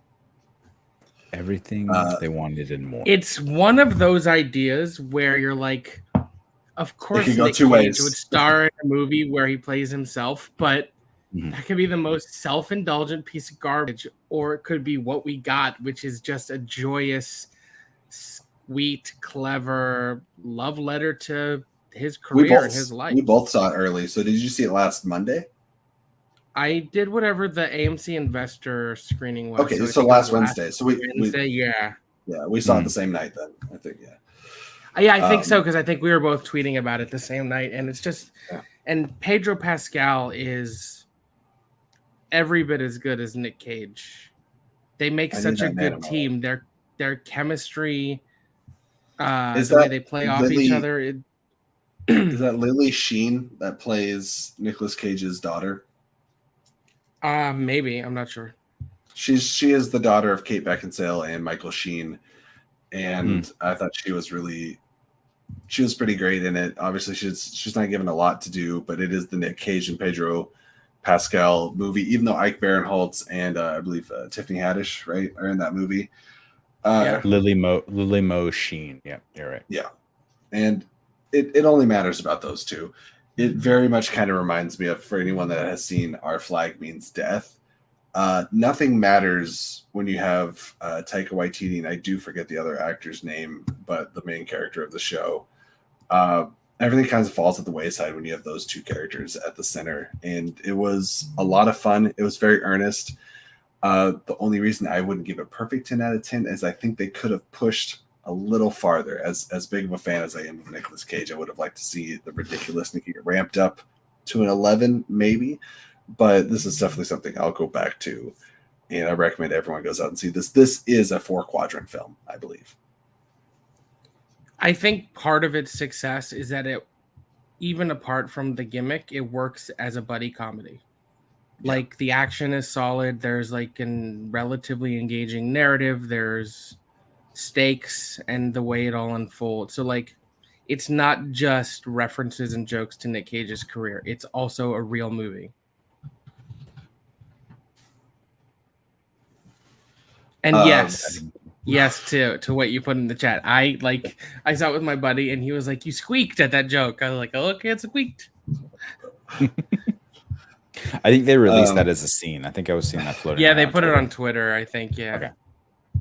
Yeah, I haven't seen it yet. I wanted to. My kids had spring break. I think it came out. Did it come out last weekend or it came out this week? No, it came out today. Seen it Wednesday. Yeah. Oh, gotcha. Okay, so then this is the release. Everyone's been talking about it for a week, so I thought it came out like 2 weeks ago. There was like some early like sneak previews last week, I think. Okay, that was I wanted to go see Everything Everywhere on Monday, but my kids had spring break, which apparently kids fucking get spring break for 2 weeks and a day now, which was just ridiculous to me. So they were off on Monday as well. So I had no alone time because they weren't at school. So that's only my only day off during the week. So I want to go see it. Hopefully, maybe after the weekend's over, maybe I'll have some free time Monday to see both. Maybe I'll try to do a double feature. After that'd be a good double feature. That would, in the words of the homeless man from Big Daddy, "School's for losers." It's fine. Thank you for the pity chuckle. Everyone in the chat, let us know what you've seen most recently. I'm curious to get the conversation going. Lots of good TV. I think I just saw Maxwell post on Twitter about Barry, and what were some of the other ones? I'm very excited for Barry to come back. Well, April is always a big month for TV because a lot of shows will wait to premiere now, so they'll be fresh in Emmy voters' minds because the eligibility period is over soon. But we got like new seasons of Better Call Saul, Barry, Russian Doll, The Flight Attendant's back. Severance just ended, so there's a lot of really exciting TV going on right now. And then in the geek sphere, we have at the end of this coming month, obviously we've now reached through the halfway point of Moon Knight, but we have 2 episodes of Obi-Wan and Stranger Things dropping the last Friday of May, which is going to be a huge weekend for a lot of us in the geek sphere. And a lot of people will be at Star Wars Celebration in Anaheim same weekend. Yeah. And then Miss Marvel drops about halfway through the Obi-Wan episodes. So Disney Plus is now starting to get into that. It occurred to me, I think this is the first time Disney Plus is going to have 2, or so they've had Mighty Ducks was airing at the time of a Marvel show, I think, but 2 of their major franchise shows airing at the same time. Yeah. So I'm thinking, I guess they're going to be on different days of the week, or are they both going to drop at midnight on Wednesday, and it's choose your poison. Yikes! Which I don't. I mean, I work that night, so it's hard to try to stay up for two shows. I thought when they said Obi-Wan's going to drop 2 episodes on Friday, I'm like, okay, great. So Obi-Wan's on Fridays, Miss Marvel on Wednesdays. Apparently, no. Apparently, the week after Obi-Wan will be on Wednesdays. So I don't know. I'm sure there's so many reasons or so many thoughts that go into these decisions. But yeah, I don't know what I'm going to do because I'm very excited for Miss Marvel. I'll become fully transparent. I think it looks great. I know there's a lot of people that are like, oh, it's a kid's show. I'm like, screw you. You're probably the same type of people that think Avatar: Last Airbender's for children. I love kids shows regardless. So I don't, even if it is, I'm like, give it to me. It looks fun. Check out Star Wars Swole Hunters. Star Wars Rebels is what got me into being Star Wars Rebels may be my favorite Star Wars story. Yeah. I have watched the 2 seasons of Earth's Mightiest Heroes, the animated Avengers show, probably 5 times through. And X-Men Evolution and everything along those lines. Spectacular Spider-Man. Evolution. I like them. Early 2000s. Curtis brings up Mayans. I never got around to watching Mayans. I only watched 2 seasons of Sons of Anarchy, so I need to revisit that at some point. Yeah. I never got into any of those, to be honest. I've heard so many great things about Barry. Everyone talks about it. I need to check it out. Lego's on board with you. I thought, is that a mistake from maybe not marketing, but putting out your productions that way for them? Or do we think that because of the streaming, it's not like they're competing for airspace at the same time? It's not like they're doing sweeps where who's going to get the 8 o'clock hour on a Wednesday night? That's the hot ticket, that type of thing. If they're dropping 2 episodes on the same day or just, the same week, I don't think that's too much. An hour-long episode, it's not, they're not ham-fisting each other. I don't think it's going. Go ahead. Everyone speak up. Sorry, guys. On 3, everyone share their thoughts. Go for it. I was refusing. Either one of you. It's Maxwell. Go. I don't think in the long run it's a concern because, like you said, it doesn't matter who's watching it when. No one is going to decide not to watch it, but I do think dropping them both at the same time is silly. Just pick another night of the week. Yeah. Because so we have 2 more episodes of Moon Knight. So today's 22nd. It came out 2 days ago. So we got the 27th, and then we got the finale on the 4th. So, or the 3rd or the 4th, whatever day that ends up being on. Why not do the very next week? So you go on about the 14th or so, or the 11th, I suppose it would be, and then you can get the ball rolling. I thought that's what they were going to do. So by the time Celebration would have hit on the 27th, they would have already had 2 episodes out, and they could have dropped one that Friday as a They can still change their mind or clarify their intentions. I just feel like they have to realize it's a mistake to drop them at the same time because if anything, the one flaw, the more I thought about it, is that it messes up the buzz. Yeah, I think it'd be... because inevitably people are going to choose which one to watch first as it airs, and then social media engagement and all that other stuff. It's a battle of spoilers. Now I have to consider, be okay, this morning before work or whatever, I have time to watch one episode before work and I'll watch the other one after work. That means all day I have to try to either avoid Obi-Wan or Miss Marvel spoilers. But, like it's been brought up in the chat, it's only going to be a couple episodes of overlap, but it just seems like a big for why. Like, why even have that? I do think it's they can only smart to cannibalize each other, I feel like, because kids are watching Obi-Wan too. Yeah, it could be. My kids aren't. They're interested in Miss Marvel. They've seen the trailer or two, and they're way more interested in that than anything Star Wars, to be honest. But also my daughter's 10 now, so like middle school age is kind of like, and then to high school age, like that's kind of like where she's like, looking to the future. Like, I want to be like that. So it's kind of something for her to look forward to. I think it's smart though when they're dropping Miss Marvel, because any hype and talk that Stranger Things might have, if they're dropping it all, at the end of that same week, is going to be gone 2 weeks later when Miss Marvel starts dropping. And it's just going to be in the ether and then gone forever, which is what happened with the last season of Stranger Things. No one talked about it 2 weeks after it was out. It absolutely did. As much as I enjoyed that season, and I actually wasn't even super into Stranger Things. It took me a while, but I did really like the last season. That brings up an interesting point. Do you think something that Netflix might really start experimenting with more? They already have a couple shows, is looking at doing more week by week releases, because it is keeping the like Disney Plus name, HBO Max, Amazon. These are the streaming service we're all talking about the most, because we have something to talk about every week.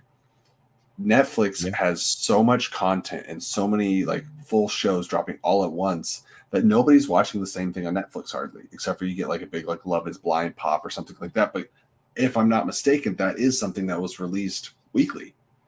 So it sounds like, I don't know. So I wouldn't be surprised if when we get maybe like Witcher season 3 or something like that, they start an episodic.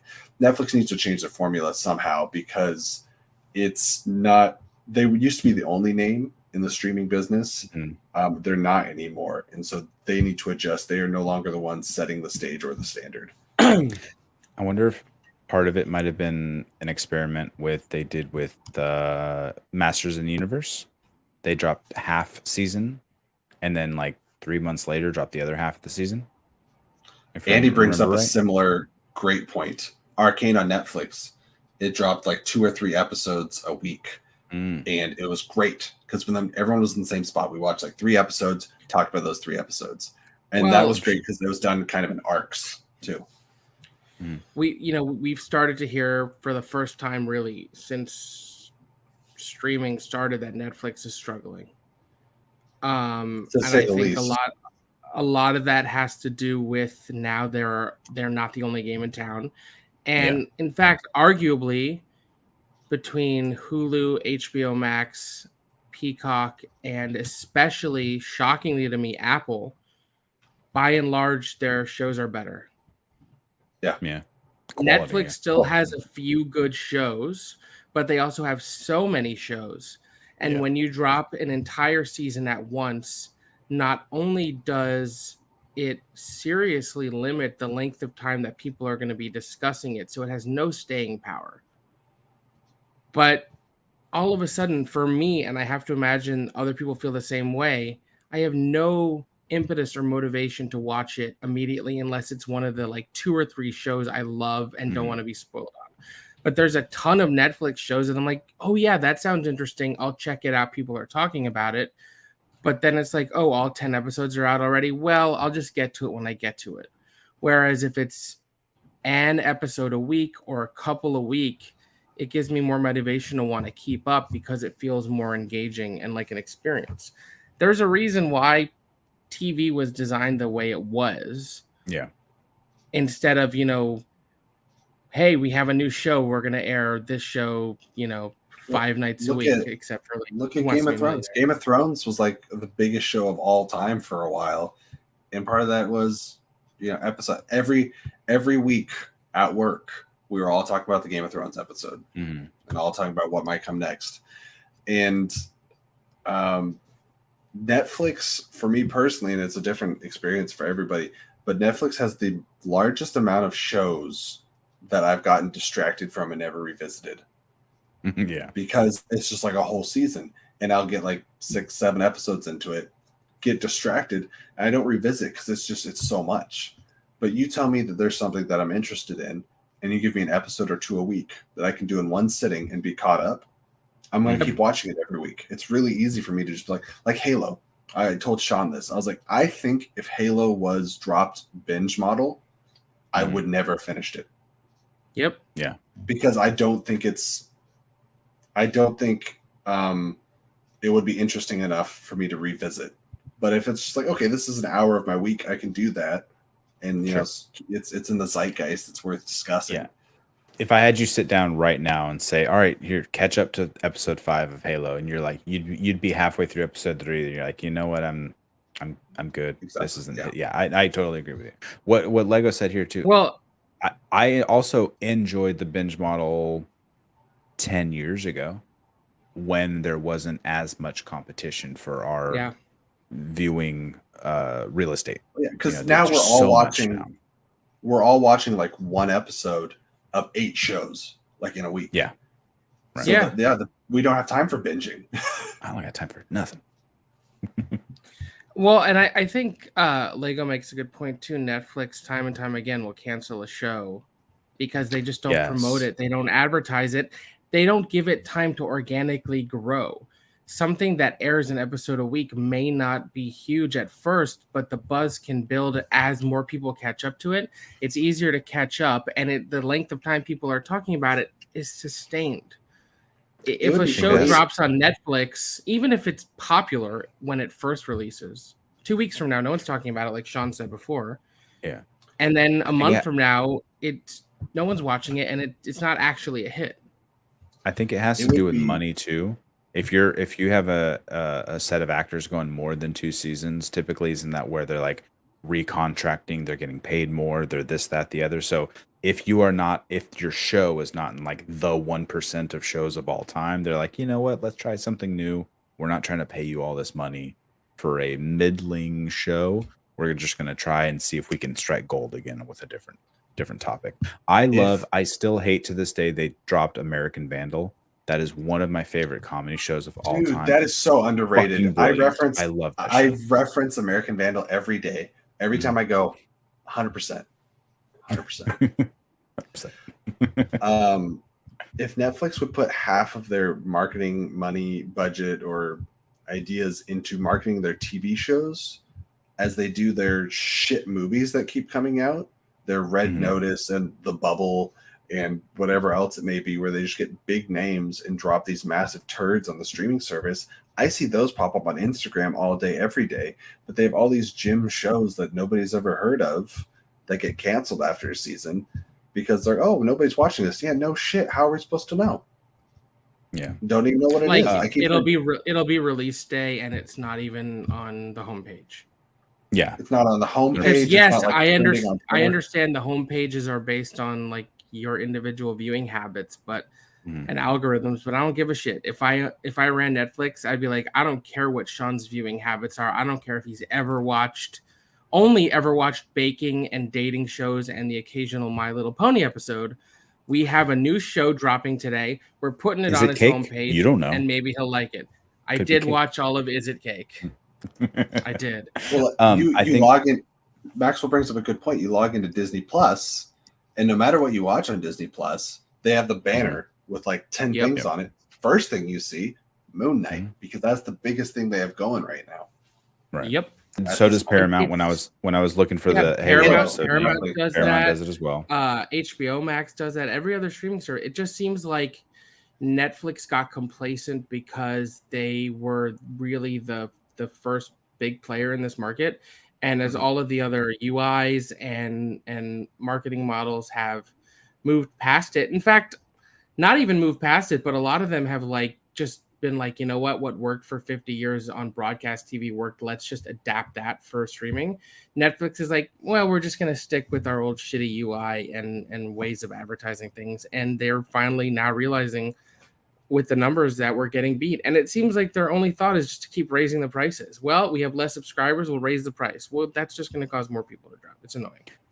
So recently they did that whole investor call and stuff. And speaking of what Jeremy's saying, like they did touch on two things. They're going to be probably releasing a lower tier for ads, so you can pay less because they're like what $17 a month for 4K, 4 screens or whatever. Which is I pay for the biggest model because I got 2 kids and we got so many screens in the house, etc.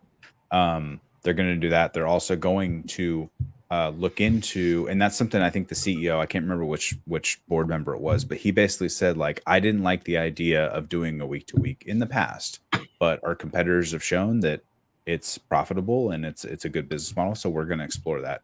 And so I think they are going to go that way. I wouldn't be surprised if, because excuse me, Stranger Things is dropping in 2 parts. Mm-hmm. If the second part they're like, you know what, week by week, or if they do that for the last season. Well, and I think that Amazon used to have multiple things that they would drop a season at a time, but then like The Boys came out and they gave you like 3 episodes and then went week by week, and I was like, I like that model a lot. When you're introducing something new or a season that we've been looking forward to, just giving us a nice meaty chunk to get started, I think is actually a really great plan. And then week to week. That's why I love that Obi-Wan's going to be 2 and then 1 until we get to 6 at the end. I think that's really cool. I'm waiting for some of these seasons to find the happy spot of episodes, because 6 feels freaking ridiculous, limited series or no. But I don't have time to watch 22 episode seasons either. I like what Netflix Marvel had a while back, even though they still had filler, but like 10 to 13 episodes, I think is like Game of Thrones did before they, just. And speaking of like starting a season before you're finished filming the season, like what Maddie's saying, I think with a lot of binge shows too, they've already filmed, they've wrapped, they're doing post-production if it's a 6 or an 8 or a 10 episode season. But with like the standard like broadcast model, like if you're watching The Flash and there's 24 episodes, they've only have episodes 1 through 5 in the can. They're still making up the rest of the season as they go, and they're dropping them weekly or whatever. So you can adjust. I think it just depends on like where you're watching those types of shows. I have to go in a second, but I just wanted to say I agree that 6 is almost always rushed, like with Moon Knight. I feel like there's far too much to settle and wrap up, and there's only 2 episodes left. I'm like, how are you guys going to make this work? Especially because from what we've been told, this is a limited series, not going to lead to other seasons, unless they're lying or they change their mind. But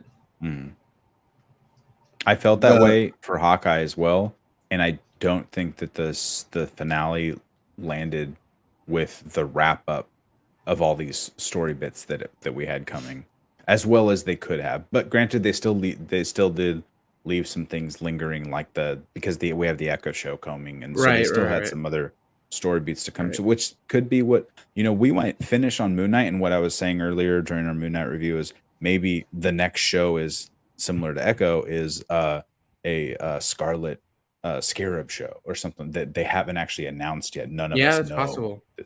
And they're doing something. They're giving Layla her own spinoff type of thing. Could be. It could be an interesting way to like pop excitement for it. Absolutely. Well, thank you guys so much for having me. I do have to go. This was fun. Thank you for that very intellectual conversation. I was not expecting that tonight, but you know what? Dissecting Netflix is a good conversation. When we're here, we're never expecting intellectual conversation. I have opinions about things. I don't know. And we love to hear them. Guys. Thank you. Maxwell, we love you. Thank you for stopping by, buddy. Night, guys. You're always welcome on the show. No. I've heard so many things about Peaky Blinders. I've never sat down and watched it. But I watched the first episode. Fantastic. So y'all kidding. I think Tom Hardy might show up. Is that show? Maybe. I remember. What show did he do on FX? Taboo. And you just grunted for. Did they ever do a second season? Party's going for a minute. Hop on in. Come on, Cal. Where you at? Are you still at work? What's going on, buddy? Shouting at work. He's very intellectual. Well, good. He sounded very intellectual. Agreed. We have last I looked, we had like 14 episodes of Supergirl on our DVR dating back to like the previous season. I don't even know if the show is still running or if they did like a half season wrap up. And we currently have ended recently. Okay. we have like 12 episodes of The Flash we have not watched. I'm like 6 episodes behind on Superman and Lois. We're 4 episodes behind on This Is Us. Just like there's so much of this like episodic where we have 12 to 15 to 18 to 24 episodes a year, and I'm like, dude, help me real quick. I got movies I gotta watch too. Yeah, with The Flash, the Thinker, I'm forgetting his name. DeVoe, was that season 5? Belle Biv DeVoe. No, that's wrong. I want to say it was season 5 because everything was a speedster. It was Reverse Flash. Yeah. And then season 2 you had was Zoom, Reverse Flash, and you had Evil Barry. Spoiler. Godspeed. I never got to Godspeed. I was out after DeVoe. Yeah. Oh, Cicada. Yeah, played by Savitar. Chris, Savitar was the name I was trying to think of. Savitar. That was one of them. What was his name? Chris. What's his name from American Pie? Chris Martin. Chris. Yeah. Chris I think he's also in Just Friends with Ryan Reynolds, right? Yes, he is. Yeah, he is. Gosh, that's a I can't really fantastic movie.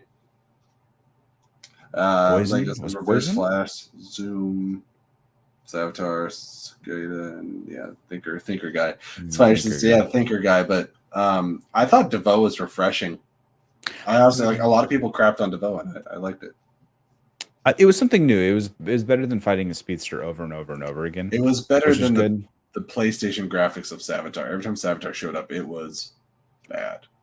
Thank you, Curtis. Appreciate it. I mean, that's CW graphics for you, I think. Do you know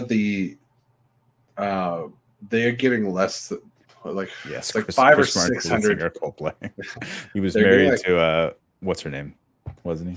500,000 to 600,000 viewers an episode now, so the budget is lessening. Even that's low. And it used to be like 3 to 4 million. Like, I think more people are watching Riverdale right now than The Flash. Riverdale, apparently, I didn't watch it. I've only seen like commercials and stuff. I'm like, wait, they're superheroes now. Apparently, yeah, they did that's what I heard. Multiverse thing where they jumped the shark. My wife watched it. She binged through like the first season or 2, and she caught up to like real time. And as soon as she caught up to real time, she lost all interest. So that was the type of show apparently for her where she could binge it and she was down to watch it. And then she's like, "Oh, I gotta wait week to week." And then every week I'd look on the DVR to watch, one of my own shows, and I'm like, "Oh, Riverdale, 4 episodes. Okay. Oh, Riverdale, 5 episodes. Oh, Riverdale, 6 episodes." And she's just like, "No, I'm done. If it ain't Grey's Anatomy, she ain't watching it week to week." Cal said, "No, thank you. I want nothing to do with you guys." Understandable. It is late in Hater. Ohio. Hater, yo. He said he's not coming in. He's Ohio? No. Chris is in Chicago. Is Chicago East Coast time or are they Mountain time? They're 1 hour behind like New York and stuff. Like some kind of Central or something. But Ohio, whatever state you just said, it's all the same. It's just not. It's not over here. That's funny. They're not great. I feel like we see so much. I mean, okay, the same person that works on The Flash, I'm pretty convinced did all the posters for No Way Home. I was watching a speed run on TikTok of this guy, and he had like fast forward it, but he's trying to fit it into like 1.5 minutes, 3 minutes, whatever the time frame was. But he's just like, "All right, guys, so I'm gonna make a better poster than the No Way Home poster in 90 seconds." And he you can see the whole thing. He has like dual monitors set up, and it's like, and it looks fantastic. I'm like, yeah, dude, hire this guy. Him and Boss Logic, like just hire Boss Logic for everything. Like, just pay him all the money. He's fantastic. It's so much funny when people like I don't know what the word I'm looking for is, but like there are, even when we get No Way Home, there's so many clear differences between Sony and Marvel. One being, not that Marvel's always had the best posters, but pretty much every single No Way Home poster was hot garbage. There's already been at least 5 or 6 dope posters for Multiverse of Madness. Yeah. The poster they came out with Love and Thunder, simple, but I love it. Yes. Both of them. Yeah. The Jane one as well. Yes. And then also leaks. The No Way Home was leaking all year, and there hasn't really been, unless you scour the internet, any leaks for Multiverse of Madness. It's been pretty good. There's a lot of rumors, a lot of hearsay, but like No Way Home had video leaks and like proof and like all this other stuff. I don't remember any video leaks. I just remember Molina leaking, like straight up in an interview, like, "Oh yeah, we got done filming," and it was before he was confirmed to be in the movie or whatever his character was confirmed to be, and he was just like, "Oh yeah, we were doing I was talking to John Watts the other day," and like, dude, you're just straight up like, you're totally in the waiting lobby right now. We have Jesse L. Martin, fresh from filming Rent live on Broadway. What's up, buddy? Yo, I can't be too loud. You can't make me laugh. You know, Captain West always got that beanie on. He's always ready to belt out a tune or just leave the show halfway through the season. I'll be right back. Oh my God, what's going on, dude? Sean, Jesse, chat, what's popping? We refer to Jesse as the Tiger King from now on. The Tiger King. Apparently, that's what he is right now. You started talking about the CW, and my blood started boiling. What are you wearing? Oh, I thought it said Star Labs. I thought you were like happened to be wearing a Stark Industries. Damn close, same thing, right? Stark Industries, right? Star Labs, all the same shit. It's all good stuff. What's up, man? What are you doing tonight? I was at the movie theater. I was watching Sonic, as I played in the chat a little bit ago, and I know, like, hey. You had to do it. That's funny. We shop at the same retailer. Like you guys can be twins. That's what we got going on. I went to go see Sonic, and I thought it was fun. Like I saw you guys and Maxwell talking about the whole sister subplot. I'm glad you guys liked it. I didn't. Everything else was great. Had a great time. What were we talking about? The wedding. We're talking about the Northmen. The wedding stuff. Yeah, the Northmen. Yeah. The sister subplot in the Northman was really weird. With the blue hedgehog popped in there. If you took the wedding thing out as a separate thing, it works for me because I thought it was actually hilarious. But when you think of the entirety of Sonic, I, obviously not being a filmmaker or a studio head, would have cut it out or found something else. It totally. Definitely is like hard stop on the plot. Oh yeah. Yeah, the movie was too long, and I feel like if you cut that stuff out, I was about to ask you if you felt the movie was long. I wanted to see what the runtime. I don't think it was too long. I thought it was too long. Okay, a Sonic movie should not be 2 hours long. Was it actually 2 hours? I think it was. It was a full. Yeah, it was pretty darn long, if I say so myself. Yeah, Sonic should be running that Deadpool runtime, that like 80 minutes. 2 hours and 2 minutes, absolutely cut 20 minutes out of that movie. I'm sorry. And that's the wedding stuff. I mean, I get it for the sake of the plot, you got to do certain things, but cut the wedding stuff out. And like, there's a whole portion of the movie that has no Sonic and that has little to nothing to do with Sonic. And I went and I'm like, I came to see Tails and Sonic and Knuckles and all this crazy shit. The end credits scene though was freaking rad. It was so sick. I loved it. There's only one. Okay, hang on. Sonic came out 2-3 weeks ago. Yeah. I think so. If you were invested in seeing Sonic, you would have seen it by now. I don't want to spoil it. Oh, I'm saying it. I don't care. Spoiler for the kids movie. All the kids watching at midnight. Sonic, go to bed. Anybody who knows who Sonic, or anyone who knows who Shadow is as a character, saw that movie the first 3 weeks. Yeah. I mean, if the Northman had a golden ring, opens up a portal. and Sonic and Knuckles in the Northman fight. I mean, I was gonna go see that tonight. I was gonna go see the Northman. Fire poster. But just because it just came out, I'm like, I got time. Let me go see Sonic first. And on Sunday, I'm going to go see Northman. On Sunday, I'm going to do that and everything, everywhere, all at once. I'm going to do that back to back on Sunday. Those are all things you got to see before Multiverse of Madness just like eclipses the cinemas. Yes, eclipses everything. Lego, he is a hedgehog named Sonic, just like Knuckles is an echidna, I believe is the type echidna. And echidna, yeah. Named Knuckles, obviously. Which, and if you Tails Google is a fox, I suppose, just a fox, right? If you Google search an echidna, I don't know where they got Knuckles from. No more spoilers for Sonic. No more spoilers. No more spoilers. You had time. The one person. You had time. I know you're probably taking care of a large animal. So, Bador, are you a Sonic fan then? Because like I will feel bad if like I said some stuff in here. I don't want to spoil Sonic. I reported the one person that was passionate about Sonic that hadn't seen it. Would it be in the chat right now? So my kids and I recorded the beginning of a review in the car in the parking lot to go see Sonic. They're like, we're gonna go see. I was like, do we want to do a review for the channel? I was like, I'll have you guys on a review because I knew Jesse and I weren't gonna do one anyway. And so I recorded just on my phone. I was like, how do you guys do? Like I got them all hyped up. It was like 3 minutes long, just like before we went into the theater, and we just forgot to do it when we came out of the theater. I was so upset with myself afterwards. I realized like the next day I was like, we never finished that. We can't, and then we just never went. By the time I tried to get them hyped up for it again, they're like, yeah, no, I don't want to be on camera. No, they got all shy. And I was like, fine, whatever. They got you good. This is the last thing we'll talk about Sonic. That's what I thought. The movie more, but Tails is a fox. Yes, you can't confirm. The movie tells you multiple times. No, I don't think. I think you said Tails.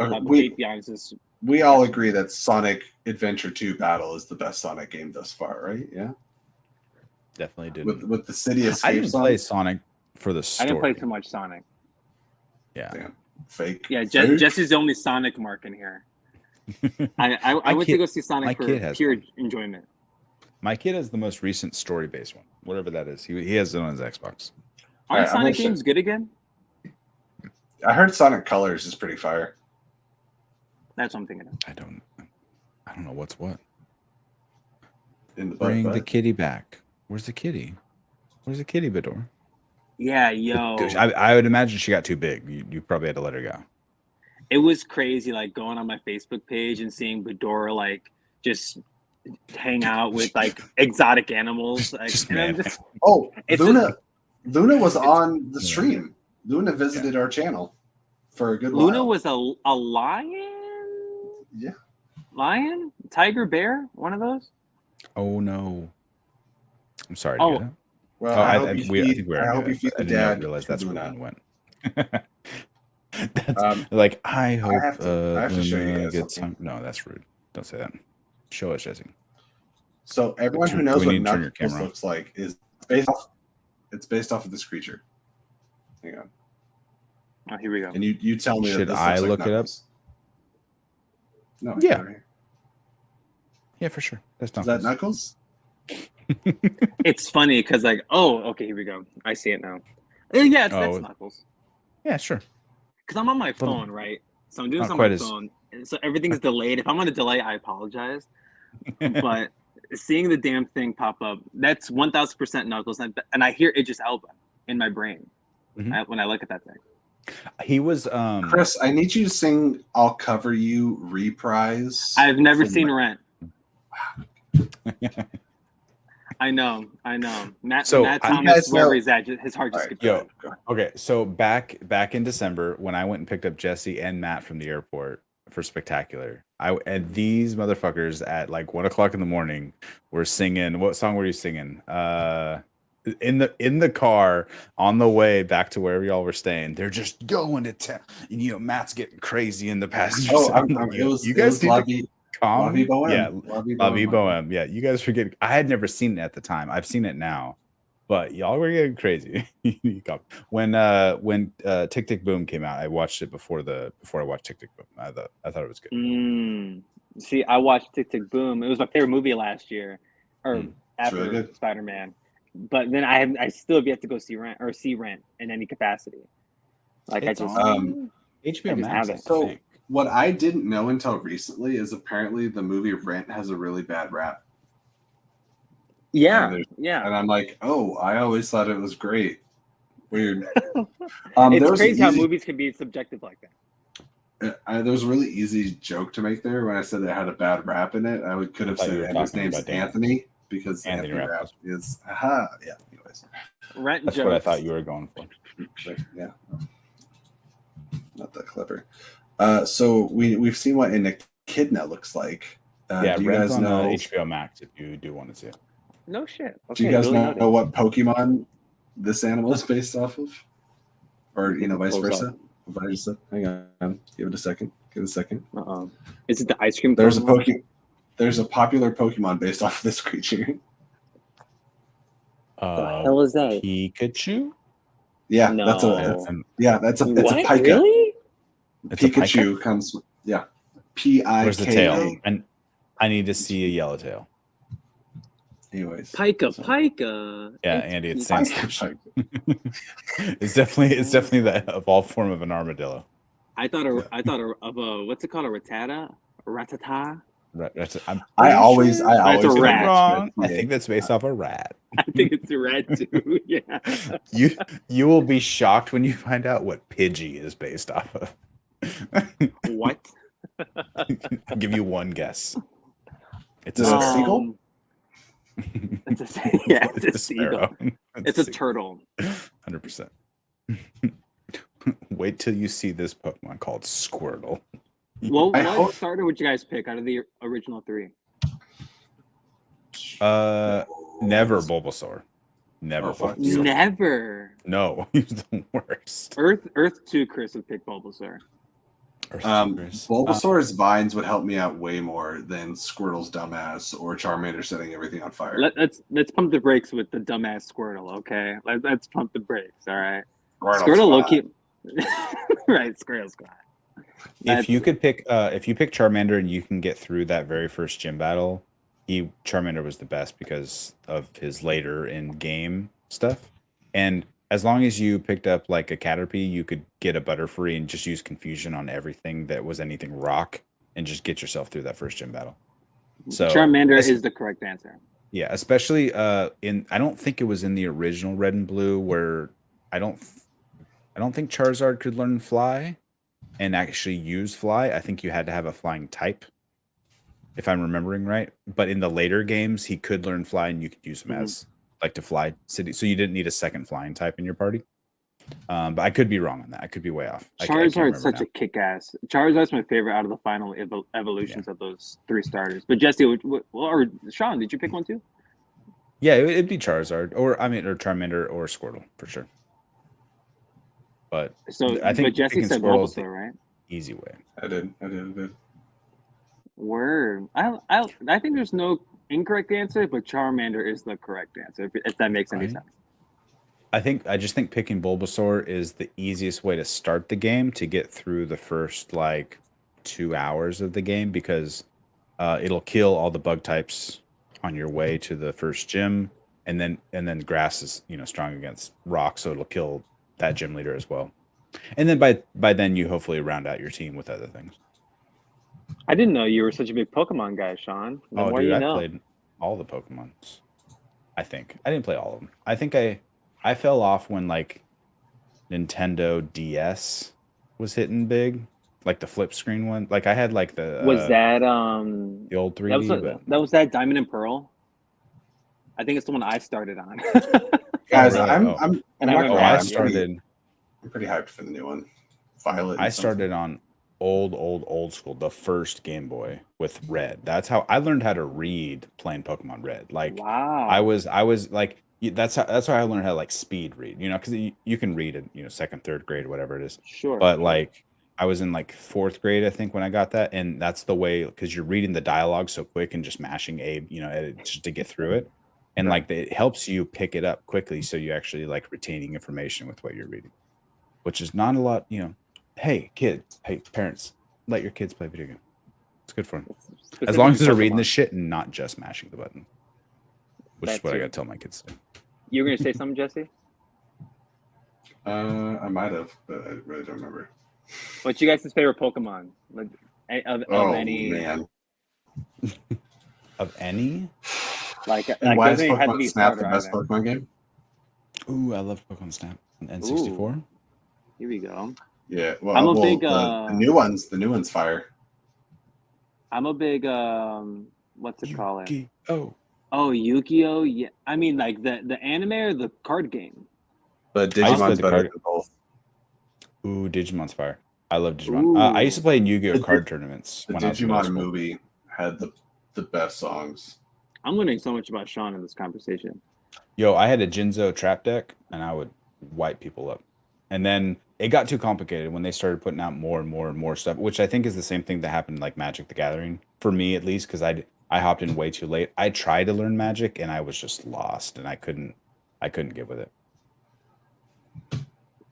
See, like the Pokemon, like I still have all my Pokemon cards. I love them. Dragon Ball, damn, that's another good one. Dragon Ball Z was my favorite cartoon for sure. Forever growing up. Ooh, favorite cartoon. I'm a Scooby Doo guy. Anyone that knows Of course, you me and my yo, Scooby Doo's the best. The 69 cartoon to be exact. Mm-hmm. Bulbasaur, the best one. Yo, like I don't think it's an incorrect answer, but I'm a Charmander guy. I always like the fire types. Yes, Maddie, in the very first gen of Red and Blue, you could glitch it out so you get missing no, which is basically missing number, but it shows up weird on the Game Boy, and it would glitch your game if you did it the wrong way.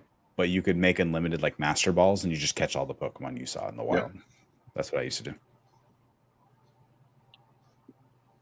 I realized recently in a conversation, I forgot who I was talking to, but that out of the original starters, like War, or the second evolution of the original starters, like Wartortle, Charmeleon, and Ivysaur, they're all just like angsty teens. Yeah, you know what I mean. Like I realized that like a week ago, and I'm gonna be 25 in a few months, and I'm like, why are they so? And like they all have like stern face. Like why are they so angsty? Like what's the deal? And I had to remember like, that was probably like the shit. I guarantee there are people walking around this earth and like Wartortle's my favorite Pokemon. Because he had the shades in the cartoon, and it hit. I was in like 5th grade, 6th grade when the cartoon was out, and I used to remember like racing home from school to catch it because we didn't have a DVR. No one had VCR that could record, so you had to race home to watch it before. Like we got out of school at like 2:52, and the show started at 3 o'clock. So I'm like fucking hitting my bike down the street. You can't miss the opening poker rap. You can't miss that. No, you can't. No, fuck no. Yes, exactly. Lego. The one where the dudes get to capture poor animals, cage them in a tiny space, force them to fight. Yeah, you made them fight. Yep. I feel like as an adult, you realize the wrongs of your childhood, the things we teach our kids. You're not wrong. You're not wrong. But on the bright side, it taught Sean how to read. So yes, Andy too. Andy said he learned how to read too. And Andy. Yeah. So I can never forgive Pokemon because Pokemon produced this image that has haunted my nightmares for multiple years. Oh God! Bring it up here. Every time Jesse tries to do something on his computer, he just lags and glitches. Oh, yeah. What the hell is this? What is this? Oh, is that Ditto? This is from Detective Pikachu. I was just about to ask you guys about that. Have you seen Detective Pikachu? Yeah. Okay. Yeah. I love this. Yeah, the beady little eyes on Ditto, and all the human characters it turns into. They nailed terrifying. It, but they nailed it. It's fucking terrifying. Like I laughed so uncomfortably in the theater. I was like, oh no.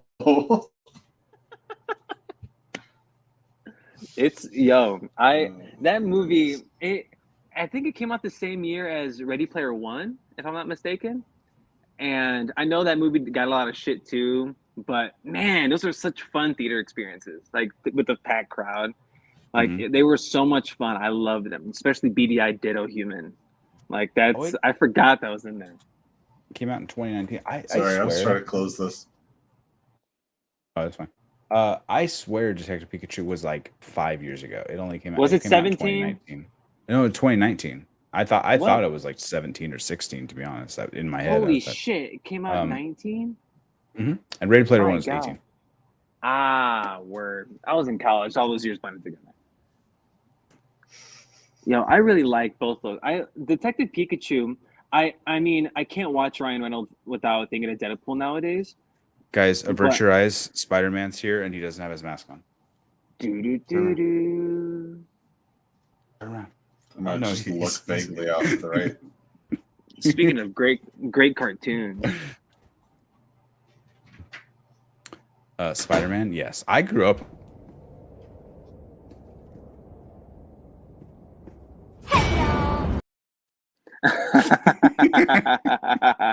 Every time he clicks that randomly.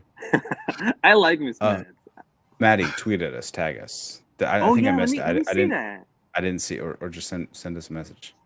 I want to see the tattoo. I missed it. I want to see that, Maddie. That's rad. That's ditto.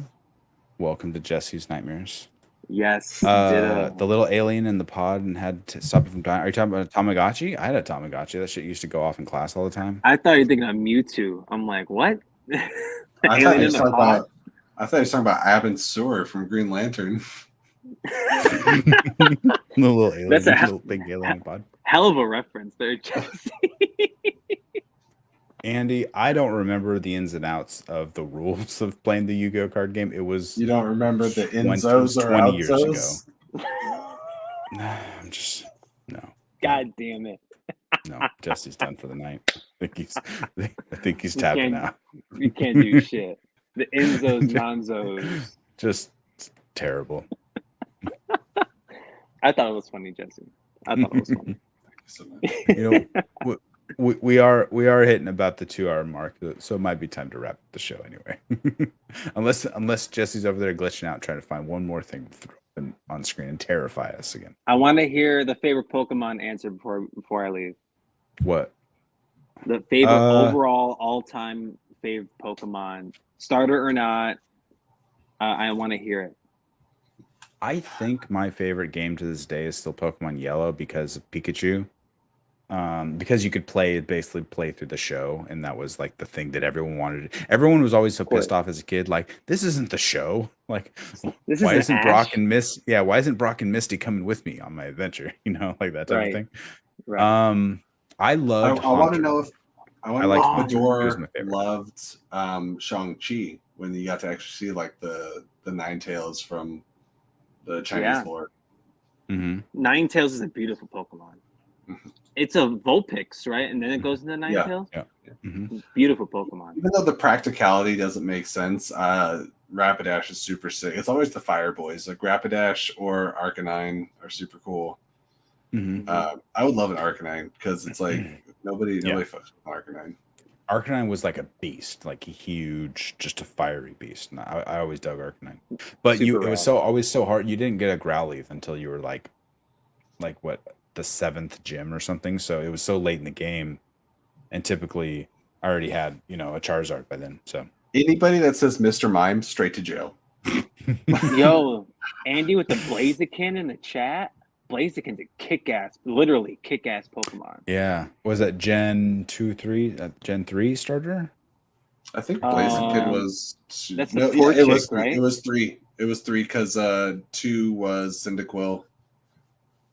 Show you right. Maddie's sliding into my DMs. I want to think of one that was very Eli. obscure. Pick one, Eli. Pick. You Be basic. If you okay. pick Pikachu, that's your favorite. That's your favorite. Who cares? I think angsty Charizard. I'm very tempted from the to say show. Lapras.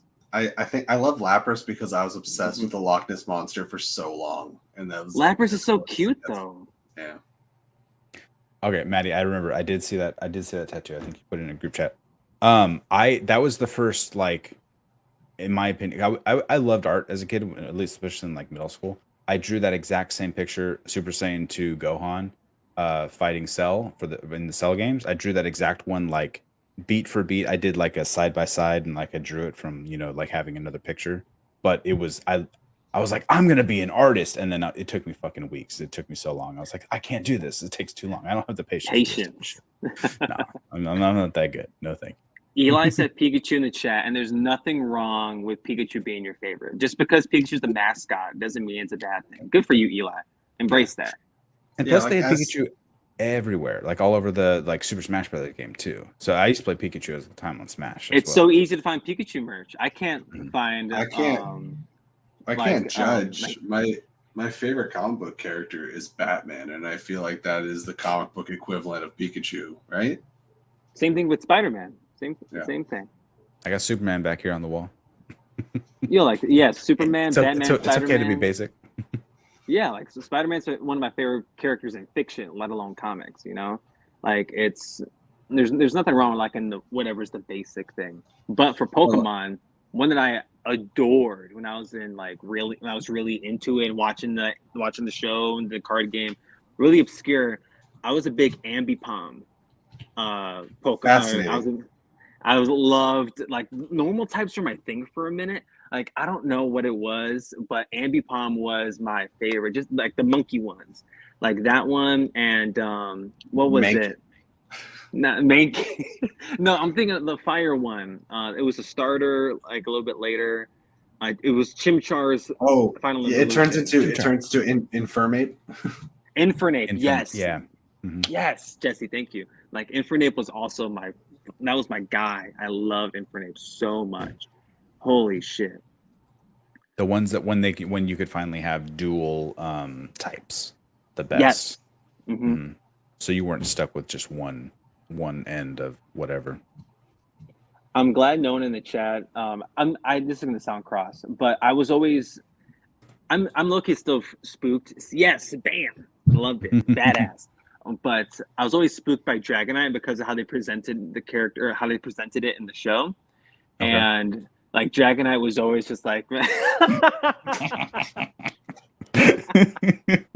He's like all the way down. I gotta put my out like. It's like you guys are Looper 2. I would love. They send Jesse Martin back in time. You're like, I can't kill him. This is me. This is definitely me in the future. And I write like Flash, and on my arm, just to show that it's me. Save me, Wally West. That show did Wally dirty, and I don't know if Keenan Lonsdale has stuff going on. He does. I remember he specifically, like, he went on like a spiritual journey in real life, like on his own, and he wanted to, like, he was done with put acting. it in the show, and they and that's the reason, and they cite that as why the character's not around. Yeah. I remember reading an interview about it. He's like, I'm done acting. Like, I'm out of Hollywood, like, for good. And they obviously brought him back here and there for like little bit parts, I think, to wrap up his character. Because he was on Legends of Tomorrow for one season, and I loved Legends of Tomorrow. It's probably my favorite of all those CW shows. I like the dude that was Firestarter. What was his name? Firestorm. Firestorm. The second one. Carrie is Firestarter. Yeah, Carrie. Jefferson Jackson. Yes, that's what it was. Yeah. Who was apparently British. I didn't know that. When he has a really good American accent. I met him at a convention one time, like the actor. I met him once. I forget his name. But he was very cool. He was a very rad dude. Like, Jax was such a good character on Legends, and again, I think once Victor Garber left, that you couldn't really continue the character. So Jax stuck around for as long. They wrote, because Firestorm, you needed both people, and then when Professor Stein wasn't on the show anymore, it's like, well, we can't have Jax without, and they wrote it a certain way to try to make it make sense. But it was Franz drama. Yes. He's such a nice guy. If he's ever at a con and y'all are there, and like, he's just so nice to chat with. He's a very cool guy. Yeah, I wonder if he's doing anything else. I haven't seen him in anything. Oh, he was in Edge of Tomorrow. Edge of Tomorrow. It's finally getting a fucking sequel. We all watched I love that. That's another great flick. Quiet Alive. Edge of Tomorrow is hilarious. Jesse loves that I look like Jesse L. Martin right now. It looks like he's in a bunch of British TV and British movies. I should have put a blazer on. What's it called? No, the Legend of Tomorrow. Edge of Tomorrow. I just watched the Top Gun for the first time last week. And the first time? For the first time. And I think because I'd seen like a handful of Tom Cruise flicks. Like, I can probably count them on one hand, including Top Gun still. But I gotta go. Like, Edge of Tomorrow was one that exceeded all expectation, whatever expectation I had. Did you get on the highway? To the danger zone. Damn right. To the danger zone. As long as you didn't lose the love and feeling, you'll be good. You lost that love and feeling. I watched Top Gun for the first time like a year and a half ago, 2 years ago. Oh, wow. And wasn't it rad? Wasn't it rad as hell? I'll be honest, like, it was good, but like, I think that like the Maverick trailer, like, I can feel something even though I didn't grow up with it. Like, I can. Yeah, they played in front of Sonic for some reason, and I'm like, this is sick. Like, I can't wait for it. They're both Paramount, right? That makes sense. Yeah. Oh, yeah, that does make sense now. I mean, but I say that, and also my cat's names are Goose and Maverick. So. You could. Boom. I missed that comment. What did it say? That Wally might come back for the finale. That kind of makes sense.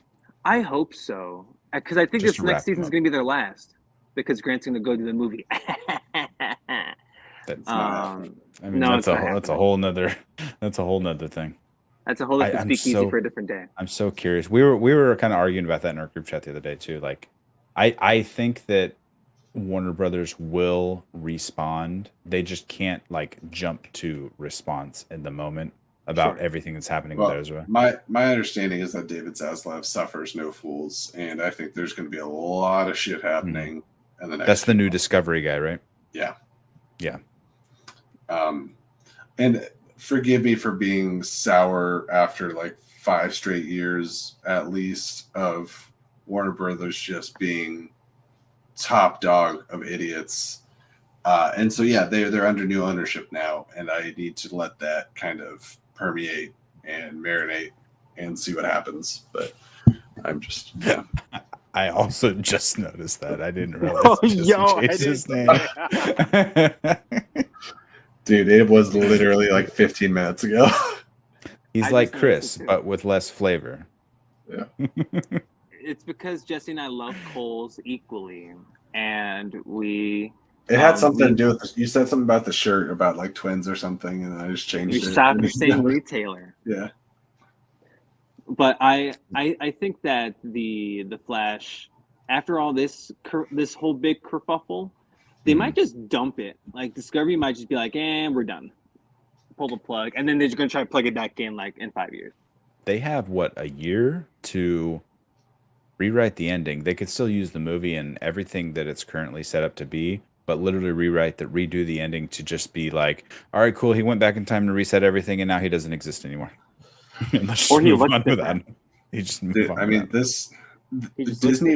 Disney was so worried about releasing Death on the Nile, and I honestly think that the Army Hammer stuff doesn't. Yeah, to me, it doesn't hold a candle to the Ezra shit right now. No, I think the Flash is in way hotter water than Death on the Nile. Oh yeah, totally. It's because we haven't seen Army Hammer eat people, like how we're watching Ezra Miller beat the shit out of people on like a weekly basis. That's like Ezra. Oh my god, like it's so weird, and a lot of hypocrisy is going around. Like folks after the Will Smith Oscar thing, like folks are like, "Oh, take away his Oscar," rah. And then folks are like, "Oh, but help Ezra Miller." Like we gotta be, like we gotta stop the hypocrisy. Like let's pick a side. Anybody that's friends with my wife has seen what side we fall on with that. Yeah. But you can remove Ezra Miller from hurting, whatever he's not reward his bad behavior, right? It's not like he can also help him.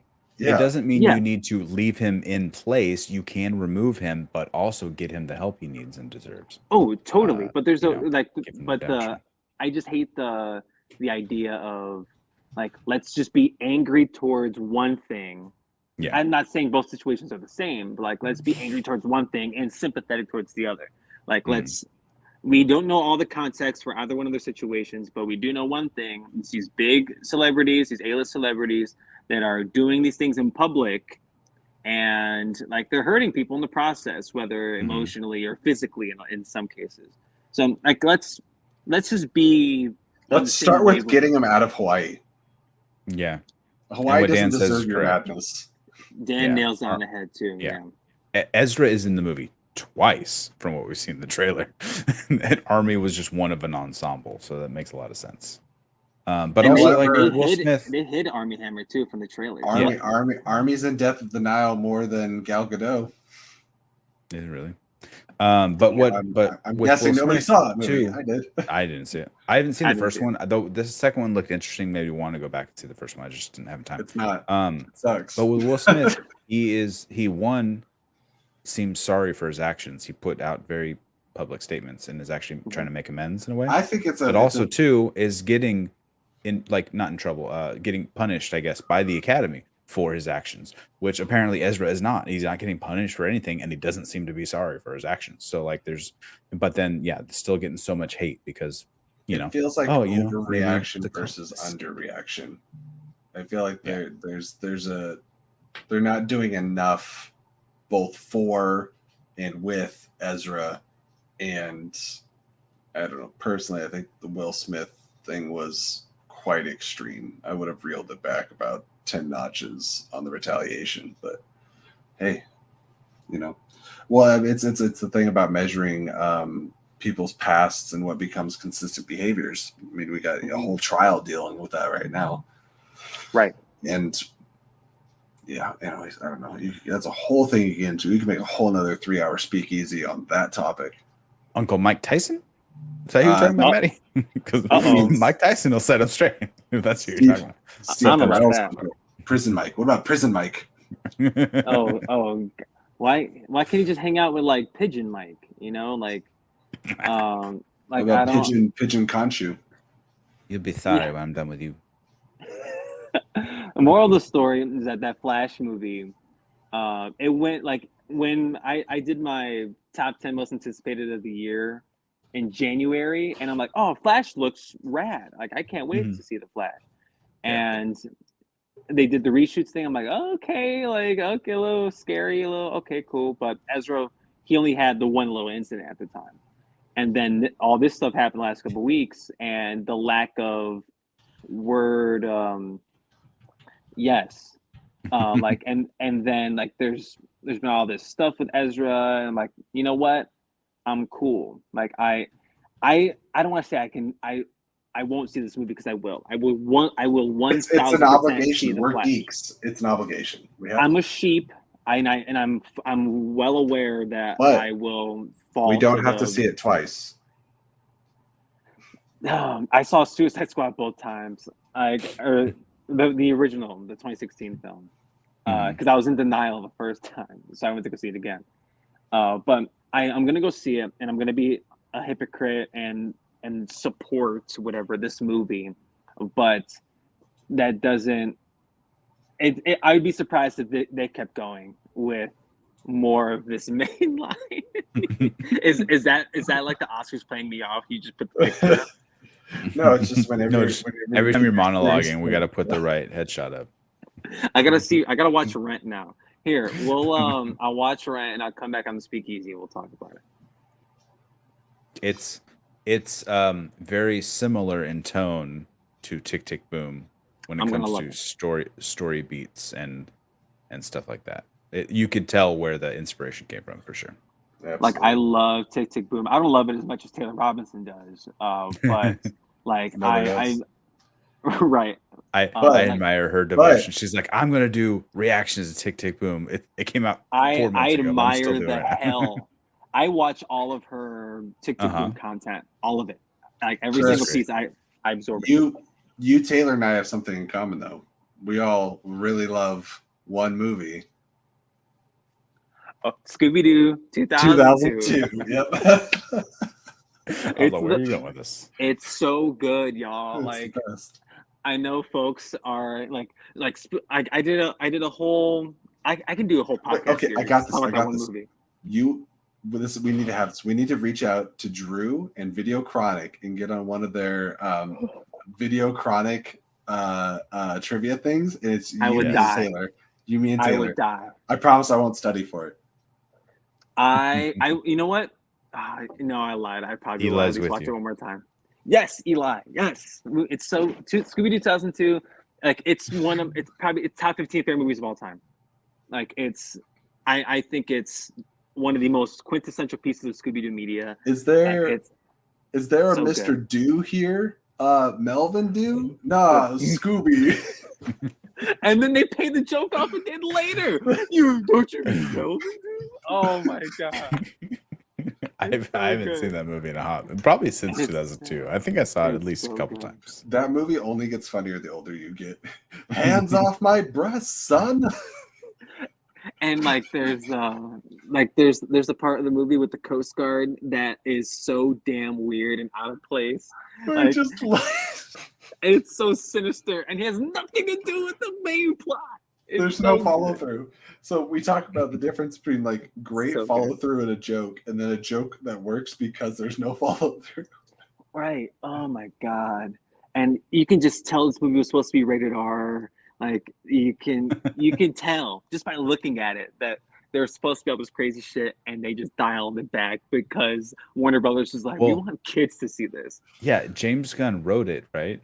Yeah. And at that time in his career, we've all, seen what happened with all of his old tweets whenever all that bullshit happened a few years ago. The deleted scenes are his mind was out there. Top shelf. The deleted scenes of Scooby-Doo are top shelf. Like it's that movie is it's a time capsule of the late 90s, early 2000s. Mm-hmm. And it does Scooby-Doo justice, and James Gunn, and spoilers if you haven't seen this movie. It's PG, so if it was supposed to be R, they dialed it way back. They antagonized Scrappy, which was every Scooby-Doo fan's dream, was that no one likes Scrappy-Doo. Like no one likes Scrappy-Doo. And this is coming from a guy Powerpuff. I love Scooby-Doo and the Boo brothers, and Scrappy was in those. Yeah, they're great. But it's Scrappy's only an hour and 26 minutes. Easy watch. Watch it tomorrow, Sean. With the Go on Finally Tailored YouTube channel, and you can watch me and Taylor Robinson doing a watch along a few months back. Put it on in the back and just watch it. We watched Scoob when it came out in theaters. I took the kids to see that. They loved it. It's not Matthew Lillard. It's not canon. They didn't grow up on Scooby-Doo as a cartoon like we did, and so they don't know. Right. Like they didn't have seasons and seasons of watching it like Saturday morning cartoon type of style. Sure, but they liked it just fine. They just didn't glom Can I just say the response to Scooby-Doo 2002 in the chat is like the most response we've had in this entire show. Let me see. Where does it rank in James Gunn's movies? It's Guardians and then Scooby-Doo 2002. That's freaking closer than I'd like to admit. I got to be honest. Like Scooby-Doo 2 is more light. Scooby-Doo 2, don't even get me started on Scooby-Doo 2. We'll be here for another hour. Even though I got to work in half an hour. No, yeah, you're gonna make it look like I think Coolsville sucks.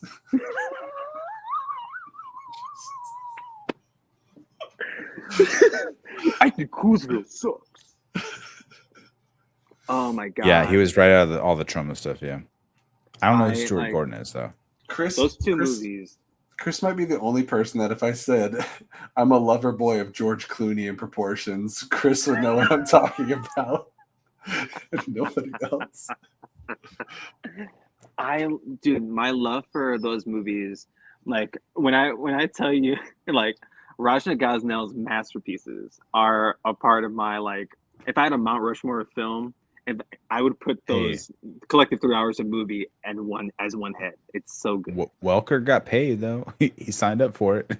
At least he was still part of it. Scoob was It was a failed Warner Brothers experiment to try to get the Hanna-Barbera characters back on the big screen. Mm-hmm. And I wasn't the biggest fan of Scoob, but I appreciate the attempt. And I liked the voice cast. I thought the core mystery incorporated kids were right. Was it Will Arnett? Will Arnett, Zac Efron, Amanda Seyfried, Gina Rodriguez. Will Arnett played like Falcon or something like that. Mark Wahlberg was Mark Wahlberg. That's what it was. Marky Mark was in there. Yeah. Will Arnett was Shaggy. Zac Efron was Fred. Amanda Seyfried was Daphne. Gina Rodriguez was Velma. Yeah, I thought Arnett was in there. Chris, yeah, I think Will 410. It's unfortunate that you weren't on. I was doing trivia on one of our big event things, and one of the questions I had was, in what 2002 film can you find Pamela Anderson portraying herself? Nobody got it. Nobody got it. I want to see, this. I know this is gonna sound far-fetched, especially with how that movie went. I want to see more mysteries like that with that cast, like back in 2002. I want to see everything that led up to that moment of them going to that toy factory. I want to see that, and then Mystery Machine crashes in, and Pam Anderson's driving. It's like, what is going on? That movie's so good, y'all. Like I love it so much. Like that movie just. Yes, girl, didn't you just listen to a word that I said? Yeah, but you're scary. God damn it. It's like start to finish one of like the most iconic, like quote by quote. So funny. You guys are hilarious. Lego is straight up speaking right to my heart with Reluctant Werewolf. It was one of those red shirt Shaggy movies that isn't the greatest, but damn, I watched the shit out of the VHS. Like, I love that movie. And how Dracula pronounces no. And how Shaggy, like Dracula's in the movie, and he pronounces Shaggy's name Shaggy. He puts the emphasis on the shot, and we really gotta stop talking about Scooby-Doo before I'm late to work. And no, it'll seriously be like another 30 minutes at least. Well, that's fine. I think it's about time. Let's wrap it up. Let's wrap it up here. Zombie Island's the best Scooby-Doo movie. Just a reminder before we go, guys. This is coming up April 30th. Hopefully, I see some of these cool cats and kittens here. Starts at 7 p.m. running all night. Probably it's my birthday stream. That's now we do Saturday. Realize that next Saturday is also the Schmodown Free for All, which many people in the chat may be watching. But I believe they start at like noon. So if they could stop putting stuff on Saturdays right when I want to do something. Right? Dude, just give Christian a call right now. We'll stay on the line and we'll see if we can get him to move the show. I don't think the free for all would go more than like 5 hours at the most because they typically and they'll be editing it down to keep it pretty tight. So I think we'll be okay at 7 o'clock. Should be good. Yeah, y'all be all right. From Chris, Sean, and myself, and also Maxwell that was here earlier. Thank you guys so much for joining us, talking Moon Knight and Halo, Northman, and Scooby-Doo 2002. Until next Friday night. We're going to clip out our Scooby-Doo 2002 review, and perfect. So please come back to the channel like Sunday, and it'll be up by then to like the video and share it with your friends. I'll share tag, the hell out tag of that. James Gunn on Twitter and let him know that we did a review. I would die to talk to him about that movie. Oh my God. Can you imagine, like, you give everyone an opportunity to talk to James Gunn in a room. They're all going to ask him like Guardians questions or Peacemaker, and we'd be like, Scooby-Doo. Scooby-Doo. All right, so what would have Scooby-Doo 3 been? Come on, like 2007, Scooby-Doo 3 is coming out. What are we looking at? We can't do it. We can't do this. You got to do. I want like the controversial Scooby-Doo villains. I want like Witch Doctor. I want that like the bring the Harlem Globetrotters. The Harlem Globetrotters. I want bring back Captain Cutler, my favorite Scooby-Doo villain. They nailed him in Scooby-Doo 2 Monsters Unleashed. They nailed it. And do the Seth Green comeback. Yes, and do the Creeper, but not like this gross one they had in Scooby-Doo 2. Do like the actual Creeper, but not as creepy as the Creeper would creep in 2022. You know? And have him played by Paul Rubens, Pee Wee Herman. Speaking of which, you know who my favorite Scooby-Doo villain was?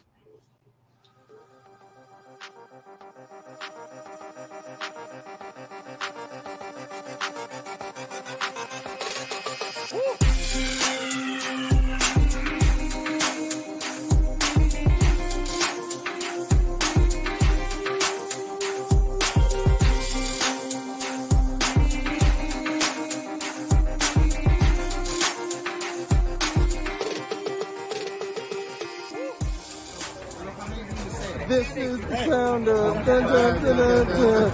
It's the Flick and Reel Show. But